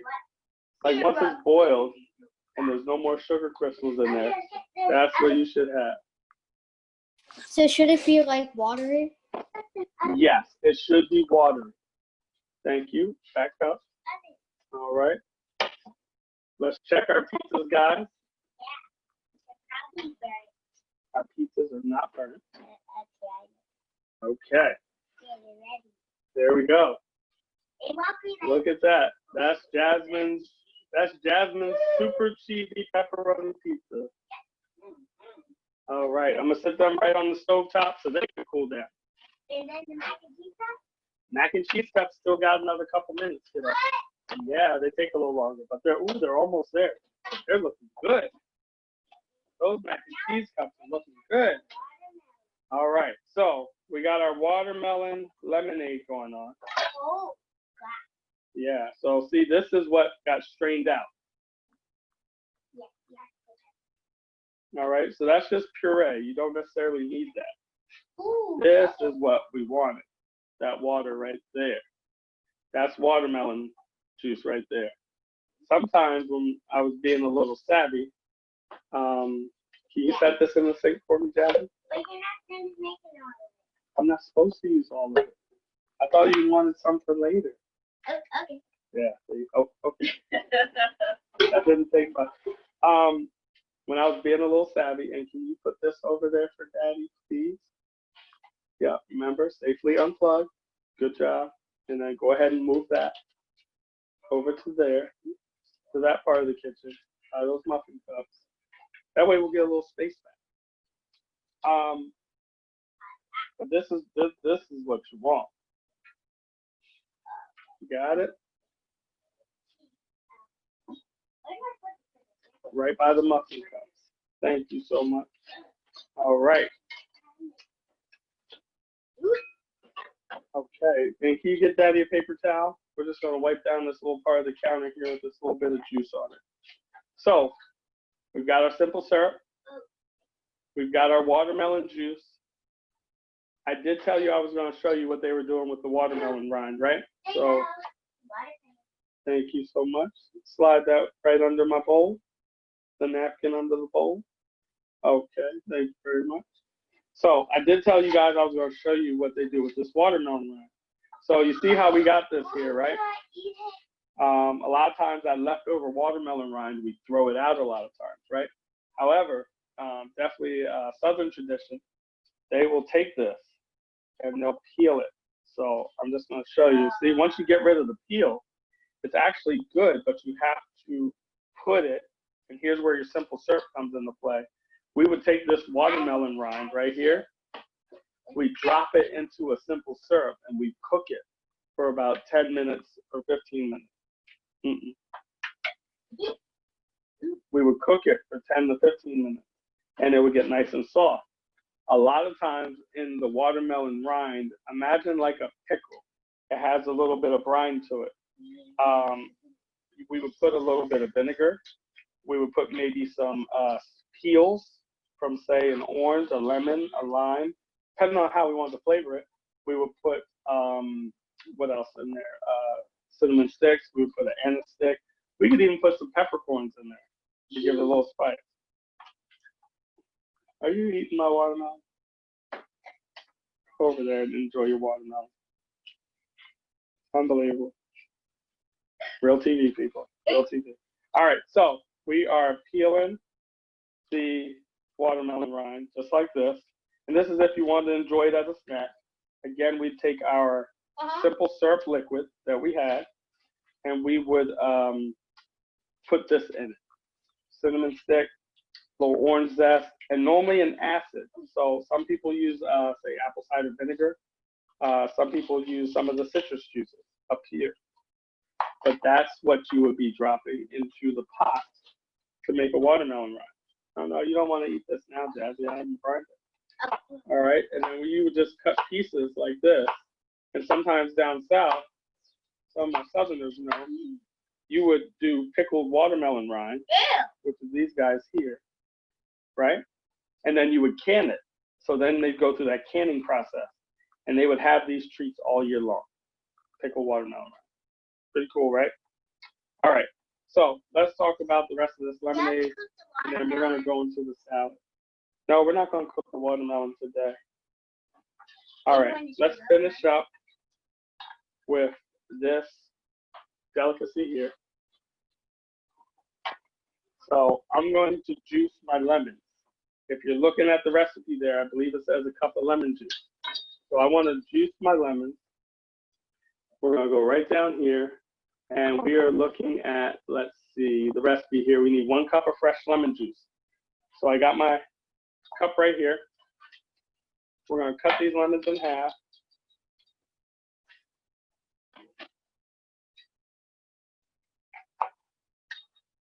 Just like this. And we need to get to a cup of juice. Now, once you get to a cup of juice, as you see, I haven't moved my strainer yet from my watermelon. Why? Because I'm gonna pour this juice right through that watermelon there, and it'll catch all my seeds for me. But I'm just getting my 1 cup of juice here. Uh-oh. Here we go. I know, even the celebrity chefs can get messy, right? All right. All right, so we're over half cup. And we get it to a full cup. Yeah, you know, watermelon's good. That was a good one, right? It was juicy. Nice and right. Okay. All right, we are almost there. By the time I get to these other 2 lemons, I should be right where I want to be. And then I'm going to strain this liquid here, just because I want to get the seeds out. I love fresh lemonade, but nothing drives me crazier than when I swallow a seed. I'm like, oh, what was that? You want to pour the lemon juice through there? All right, well, first thing you got to do is you got to wash your hands because you were eating. All right, soak it up. Soak it up. And then once you do that, you can pour our lemon juice. So I've got my lemons here. All right. All squoze. Ready? Pour that through the strainer. So she's just gonna pour that right through the strainer. She didn't lose any. All right. So as you see, it caught all my seeds in there. All right. Next thing that we're going to do is we're going to mix that with our simple syrup. Go ahead and put that in the sink. That's all lemon. All right. So now I'm just going to pour my simple syrup right through there too. See, I know a lot of people, they'll just get rid of this. And they'll say, okay, mix it. They'll mix it. You don't want to make a mess. We'll mix it.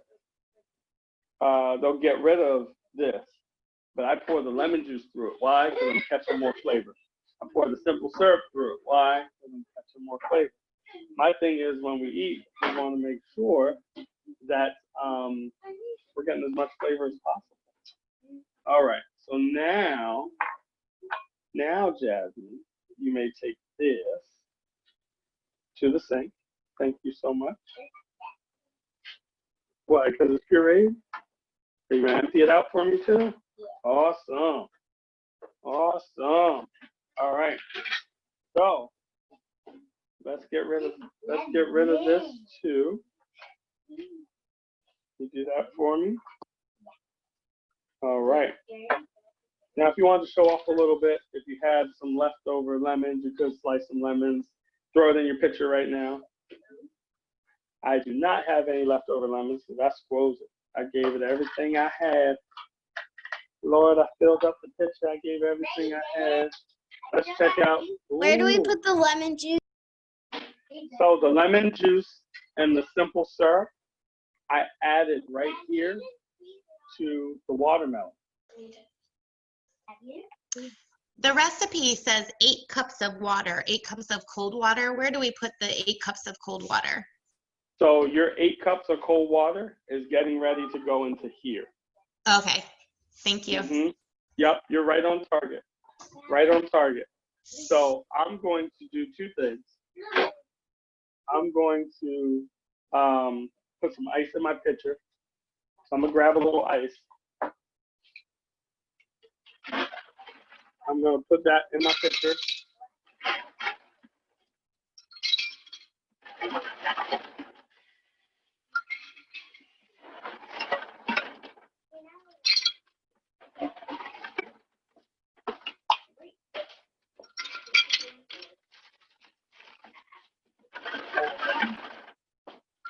All right, so I'm gonna put a little ice here. Oh, you got me a lemon. Well, thank you so much. Holler at your boy. Thank you. All right. I got hooked up with a lemon, everybody. Thank you, Jazzy. I'm going to take a piece of this watermelon. Oh, mommy knew I had an extra lemon. What do you do with the sugar water?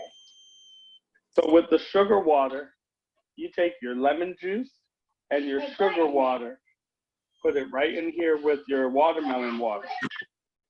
Can you do what? Not yet. You gotta wait for it. All right, so I'm taking another piece of this watermelon, guys, because I got like half of it left, right? Yeah. And I'm just gonna cut a little bit so I can make a few cubes. And I'm gonna drop it in my pitcher. Can you say some watermelon? Can I save some watermelon for you? What was your question? When do we put the melon juice in? I think So the lemon. go ahead and mix your melon juice with your lemon juice and your simple syrup. That's what I have sitting in front of my cutting board right now. Next to this picture is my mixture of lemon juice, the watermelon juice, and the simple syrup all together. That's what I have right here next to my pitcher. In my pitcher, I just have some ice and a little bit of cubed watermelon. And then I have another lemon here. So I'm just gonna do some nice lemon slices to go into my pitcher. Just like that. Jasmine, can you come over here and put those lemon slices on my pitcher? Strap them right in there. So you can tell this is gonna be real pretty in the pitcher. And then the next thing that we're gonna do is we are gonna get that 8 cups of water, and we're gonna add 8 cups of water to our watermelon juice. And that's gonna be your watermelon lemonade. Now, we've hit about the 15 to 20 minute mark. Let's check your mac and cheese cups. Here we go. Yeah. All right, now step back, Jasmine, because these are hot. No touchy. I'm gonna pick them up so everybody over there can see. These are the mac and cheese cups. Ooh, that's toasty. So those are our mac and cheese cups. I'm gonna sit them right on the stove to cool. Don't touch, because they are hot. All right. Let's add the 8 cups of water to this. Now, if your bowl is not big enough, just get a bigger bowl, okay? If your bowl's not big enough, let's just get a bigger bowl. So, I'm gonna measure out, where is it? My 8 cups of water. So I have my measuring cup here. This is 2 cups. So this, you can see, like, maybe my bowl's not big enough, right? I'm going to get some water here.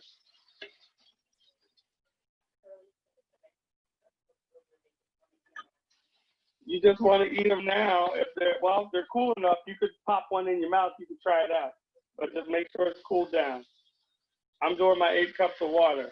1, 2, 3, 4, because my measuring cup holds 2.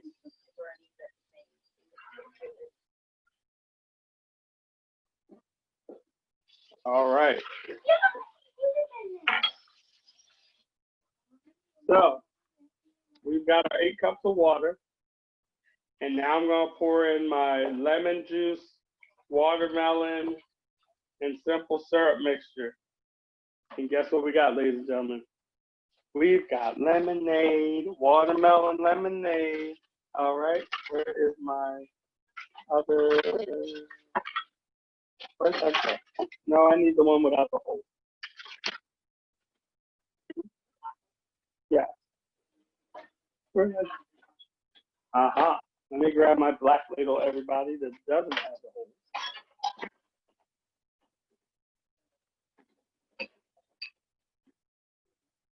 All right, my black handle is MIA.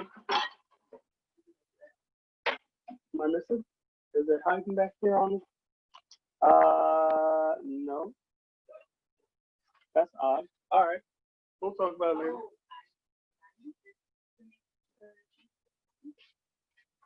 I don't think you did.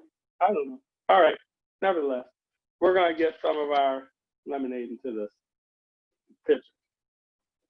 So, if you don't have your ladle handle handy, no, that's not it. Don't worry about that. Come on back. All right. So, if you don't have your ladle handy, I tend to put it into a container that has somewhat of a square edge. Thank you so much. Well, I'm gonna have to do this one because I'm gonna have to finesse it.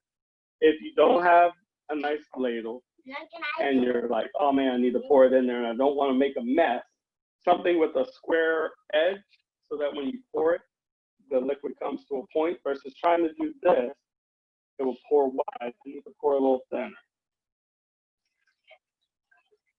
Oh boy. Oh man, look at that. We'll try it when we're done. Look, she's like, can we try it now? Can we try it now? Right. So for all the mommies and daddies, this is a great beverage. If you want to take it up a notch and make it a mommy daddy beverage, you could throw a little Prosecco in there. You could add some Moscato in there. For the kids, just like this is perfect. Mommy and daddy want to kick it up a notch, they can do a couple things to it. But that's totally for you guys to experiment and figure out. It's awesome. Well, thank you. You can, but do you want to make the salad or you want to eat? All right, that's what I thought. So our last step, guys, is we're going to knock this salad out. Watch how fast this is. Out of all the things that we're going to do today, this one is quick. So let's remove any watermelon. It's salad time. This is our last thing, guys. I'm sorry, sweetheart. What happened? Daddy got your fingers in the thing? I'm sorry. All right. So, guys, this is our last thing. We're going to do this salad, and then I'm going to let you guys. So I hope you guys had a good time. This is quick. This is why I saved this to the end. For the people that were working on the eggs, I didn't want you guys to worry a single bit about not having time. Okay, Jasmine, you want me to ask the question? Ladies and gentlemen, are your eggs ready?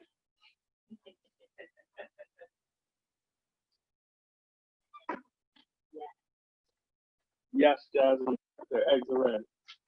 All right, wonderful. So, Jasmine, what I'm gonna have you do for me right now is I'm gonna have you zest this orange. Wait, I'm gonna have you zest some lemon, and I'm gonna have you zest some lime. So I was just moving fast. I was talking and moving. All right, so if you're reading your recipe here, it says at the bottom of your citrus Caesar salad, we want to zest, right? Slow down, nice and slow. There you go, careful. Good. So she is zesting the lime. Only goes one way. There you go. Keep them fingers from the zester. Right. See how you're holding it like this? Watch this. See how it just scrapes that a little bit? Just like that. Now, I'm not going too deep because if you go too deep, you get to what's called the pith. If we don't want the pith, we just want to zest this guy and get mostly the green. Doesn't have to be perfect for Daddy, okay? That's the line. Now I want you to do the same thing with the orange and with the lemon. Nice and easy. Yeah. Yeah, orange there. So see what Daddy did? This is a cool little zester. I got this out of the Midwest. But see how it has the chamber on the back of it? So I don't have to worry about my zest going all over the place. I have it trapped right in here. It's pretty cool. If you find one like this, get it, because you don't see them often. I don't let this out of my sight. Like when I go to Disney and I'm doing Epcot Food and Wine Festival every year, this right here, you might as well say it's strapped to the hip like here. I'm like, hi everybody, how you doing? I'm Chef Dana Herbert. And I got a zester strapped to my hip. Right. I'm not letting it out of my sight. Not saying it would disappear there, but it's such a big place, you know, and everybody's cooking, so everybody's using everything. Once this goes back to the dish area, you don't know if you're going to see it again for days. So, all right, Jasmine, you do the lemon and you do the orange.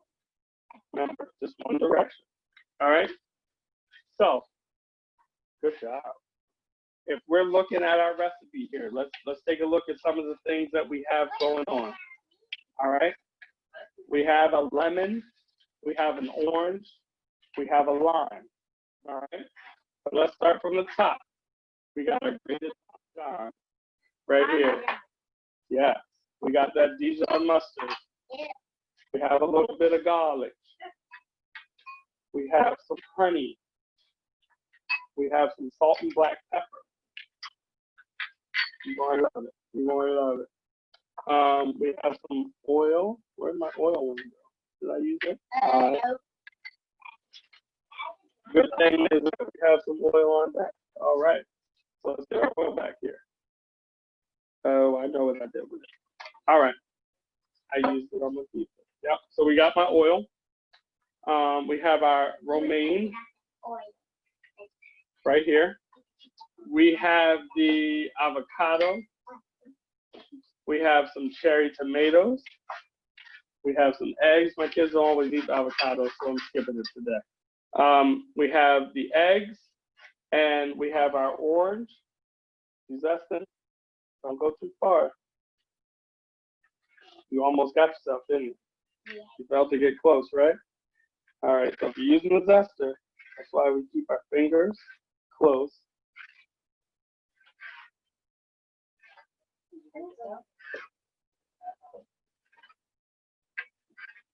Yeah. Almost got yourself, didn't you? All right, so the one thing, guys, with the zester, it depends on what zester you have. Some are different than others. I got some big boy zesters. My zesters are kind of sharp. So she almost got herself. She felt herself touch the blade.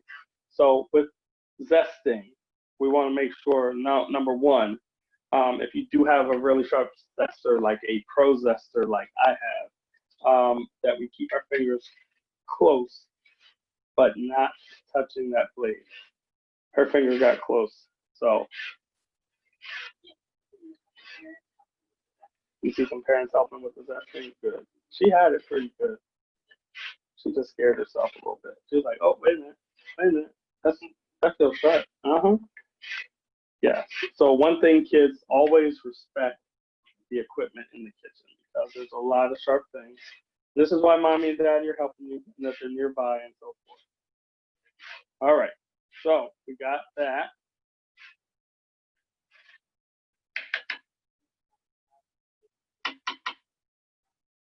Oh, yeah. My wife brought up a really good point. Check this out, guys. Since we're going to talk a little kitchen safety real fast. That was with our zester. Make sure we respect the zester. If you have a really sharp zester, let mommy and daddy help you. If you're not comfortable with it yet, like I said, she felt the blade. It was close. She didn't cut herself, but she touched it and recognized, wait a minute, that thing is sharp. Yes. If there's anything sharp in the kitchen and it falls to the floor, let it fall. Do not try to catch anything like a chef knife. Like if that was to fall off the counter, don't try to catch it. Just step back, get your feet back, let it fall. That's the best thing I can tell you about kitchen safety when dealing with sharp items. If it's falling, you let it fall and you just get out the way. You're more important than any knife or any piece of equipment. All right. So we got our goodies here. I think we need to get ready to start to fix this up, right? We're right there where we need to be. Let me grab a bowl and we're gonna do this salad and you guys are gonna go eat. Is everybody having fun? Everybody ready to eat? All right. So we got our lettuce here, our romaine. Yeah. All right. Because I know I'm hungry. I'm looking at my mommy daddy pizza. I'm looking at the lemonade. I'm looking at some mac and cheese cups. And I'm like, when is it my turn? All right. So I'm cutting up my romaine for my citrus Caesar salad. All right. We're just going to throw that bad boy in a bowl. Got our romaine, right? I got a family of 5, so I'm gonna cut this other one here.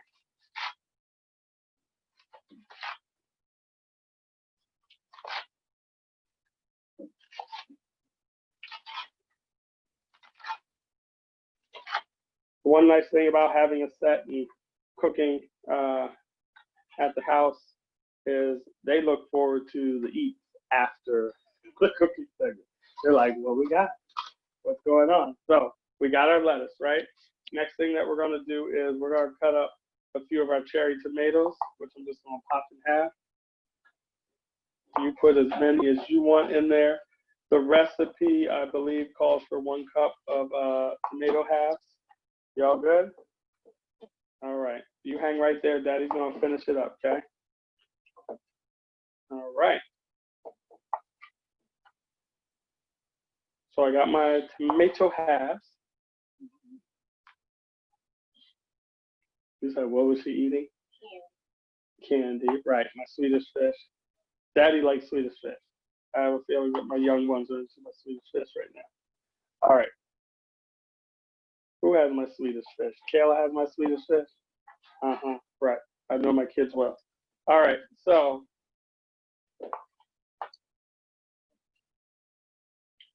I got my cherry tomato halves. I have my eggs here. Now your eggs, you can quarter, you can cut in wedges. Totally up to you. I'm gonna cut in some wedges. I'm gonna hold them to the side just to the very end, and I'll garnish with those at the very end. All right, so I got my eggs cut. Huh? There's gonna be eggs in the salad. Yes, you'll have to take them out the salad. That is correct. All right, so I got my egg halves here. It's funny how fast they put it together, right? They're like, wait a minute. All right, you want to put this in the garbage for Daddy? And then put them in the sink. All right. So now I have my mustard. I have my oil. All right. I have my salt. I have the pepper. We're getting ready to make the dressing. So I have my oil. I have my mustard. I have my salt. I have my pepper. We're going to go in here with the Parmesan, just like that. Next thing I'm going to do is I'm going to take my zest, right? Look at all that beautiful zest. I'm going to take that zest, drop that into my bowl. Look at that. We got the green, we got the orange, we got the yellow. Sorry, Chef Dana, right. could you just review what's in that dressing bowl again, please? And how? Absolutely. Absolutely. Okay, so guys, here's what I put into my bowl here, and thank you for asking me that. If I'm moving a little quick, I appreciate you telling me. In my bowl here, I had my mustard. I had my oil. I had the salt. I had the pepper. I have my Parmesan. And now I'm going to add my garlic clove, which I'm going to chop real quick. So do we put the oil in the dressing bowl? Yes, sir. Go ahead and put your oil in the dressing bowl. Yep, along with your other ingredients. You put the oil, you put the mustard, you put the salt, you put the pepper, you put the Parmesan cheese, you put the zest. We're going to add the garlic, and we're going to add our honey. Those are the next two things I'm adding to the bowl to make the dressing. So we got our garlic right here. We've got the honey, which is right here, which I'm going to add to the bowl. Get my little rubber scraper here. What are you Adding the honey to the bowl. And then I'm going to stir it up. Go ahead and put that in the sink for me. Thank you so much. And then I'm going to start to stir. I'm going to add a little bit of oil to this.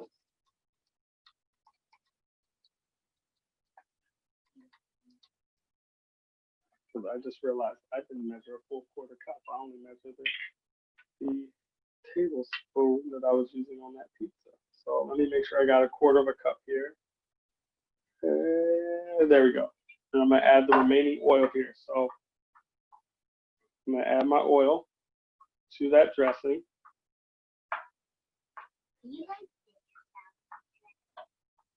If you had big pieces of salad, you could dip your salad in there. Okay. And then the last thing that I'm gonna add here to this is the juices from the orange, the lime, and the lemon. So right now it looks a little thick, right? And everybody's like, wow, this is some thick dressing, chef. I don't know. I don't know what we're doing with this. I'm gonna do the final squeezing, Jazzy. All right. So now I'm gonna add the orange. Okay, this is our orange juice. And then we'll add that one. Okay. So we'll stir that up a sec. And then I'm gonna add the lemon, that little seed out there.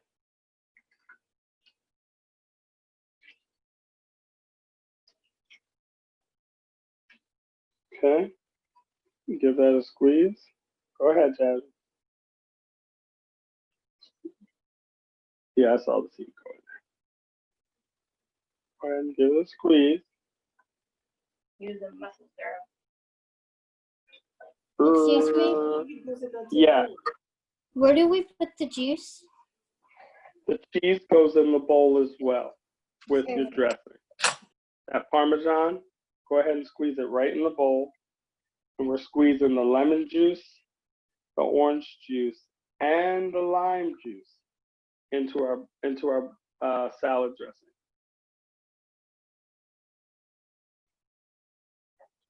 Go ahead, Jazzy. Give it a good squeeze there. Oh, yeah. Squeeze, squeeze, squeeze. Good. Thank you, Jasmine. All right. So now we have our dressing here. Hi. Hi. Add the zest to the mixture. Yes, we did. Okay. Great. Thanks. So no problem. When I had that sitting on the counter there in the beginning, it came right after the Parmesan cheese. But you could add the zest at any point. Go ahead and put that in the sink along with that. Put those right in the sink for me. Thank you. All right. So now we're just going to drizzle that dressing onto that salad just like that. Put that right into the sink. I'll save you a piece of egg. I know you love hard-boiled eggs. And then I'm just going to mix this around just like that so that I can coat all the greens with it. And this is really our citrus Caesar salad with our hard-boiled egg and the avocado. So the egg and avocado you can toss right on top. You could toss it throughout the salad. I just think it looks prettier in the bowl when you garnish the top with it. Excuse me? Yes, sir. What did you do with the Parmesan? So with the Parmesan, I put that right into the dressing. Right into your dressing so that when I'm tossing the salad like this, that Parmesan cheese is coating all my salad greens. So all my salad greens will get flavor from the dressing. Okay, reviewing the avocado. So the avocado you can use as garnish on top of your salad, or you could toss it into the green mixture and toss it as well. Like with your greens and your tomatoes, you could do one of two things. Either put it in the bowl and toss it with the dressing, or you could use it as a garnish on top. That would be your choice. Okay, so we got some tomatoes here. I'm just looking at my bowl here for all my little pretty tomatoes. Go on top. Hi, excuse me. When do we add the eggs? Great question. So the question was, when do we do the egg? we're doing the egg right now. So I just take my eggs and I'm gonna throw them right on top here, just as a garnish to the salad, just like this. And then if you want to, I'm just gonna take another 1 or 2 tomatoes for color, and I'm just gonna toss them right in there. Just as another little pretty garnish for the salad. Okay? And there we have it, guys. We have our citrus Caesar salad. You guys did great today, by the way, because we did 1, 2, what did we do? 5 recipes today, right? They were on some big boy, big girl stuff today. So we've got a lot going on. We've got our pizza, 2 different pizzas. We have our citrus Caesar salad. We got these mac and cheese cups going on right here. And if that wasn't enough, we got a beverage. And there you have it, guys. That is our kids class today. You guys did phenomenal keeping up and your questions and everything. I love it. I love it. So we got our pepperoni pizza, our mom and daddy pizza, which is a tomato, mozzarella, basil pizza with balsamic glaze, touch of oregano. We have our citrus Caesar salad here with the tomatoes and the eggs and the citrus Caesar salad dressing. We have our mac and cheese cups going on here. And we have this watermelon lemonade that honestly I cannot wait to tear into. So does anybody have any questions for Chef? I would love to answer those for you. Hi, Jordan. Somebody's talking. All right. Did everybody have a good time? Yeah. Awesome. Yes, thank you so much. Yes. Thank you. Thank you. It looks so You're delicious. welcome. Thank you. Thank you. You're welcome. Thank you. Thank you. Bye. So, Bye. oh, did I show how the mac and cheese came out? Sure. We can take one of these out of the cup. So here's one of the mac and cheese cups right here. Somebody asked if we could take them out.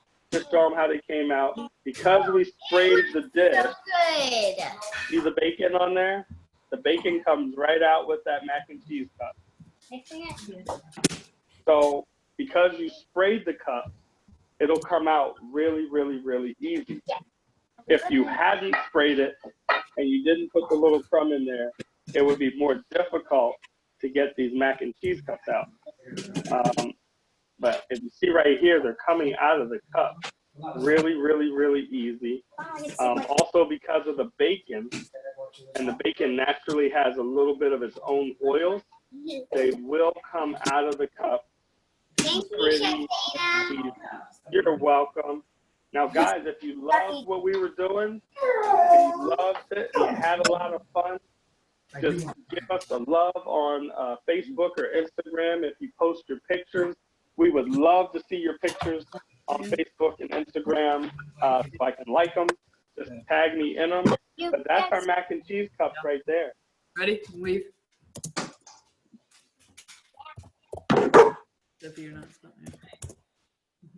All right. Well, you guys have a wonderful afternoon. Bon appetit. You're welcome. Bye. Thank And we hope to see you back on May 31st for our next kids class.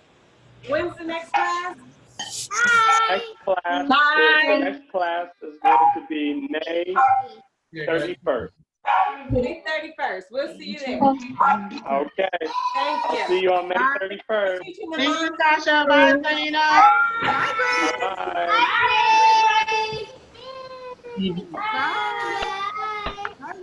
Thank you. You're welcome. Bye, Justin. Bye, Rachel.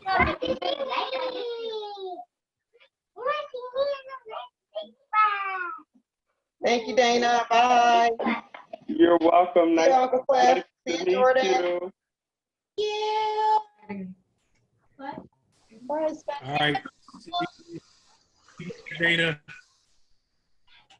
You're welcome.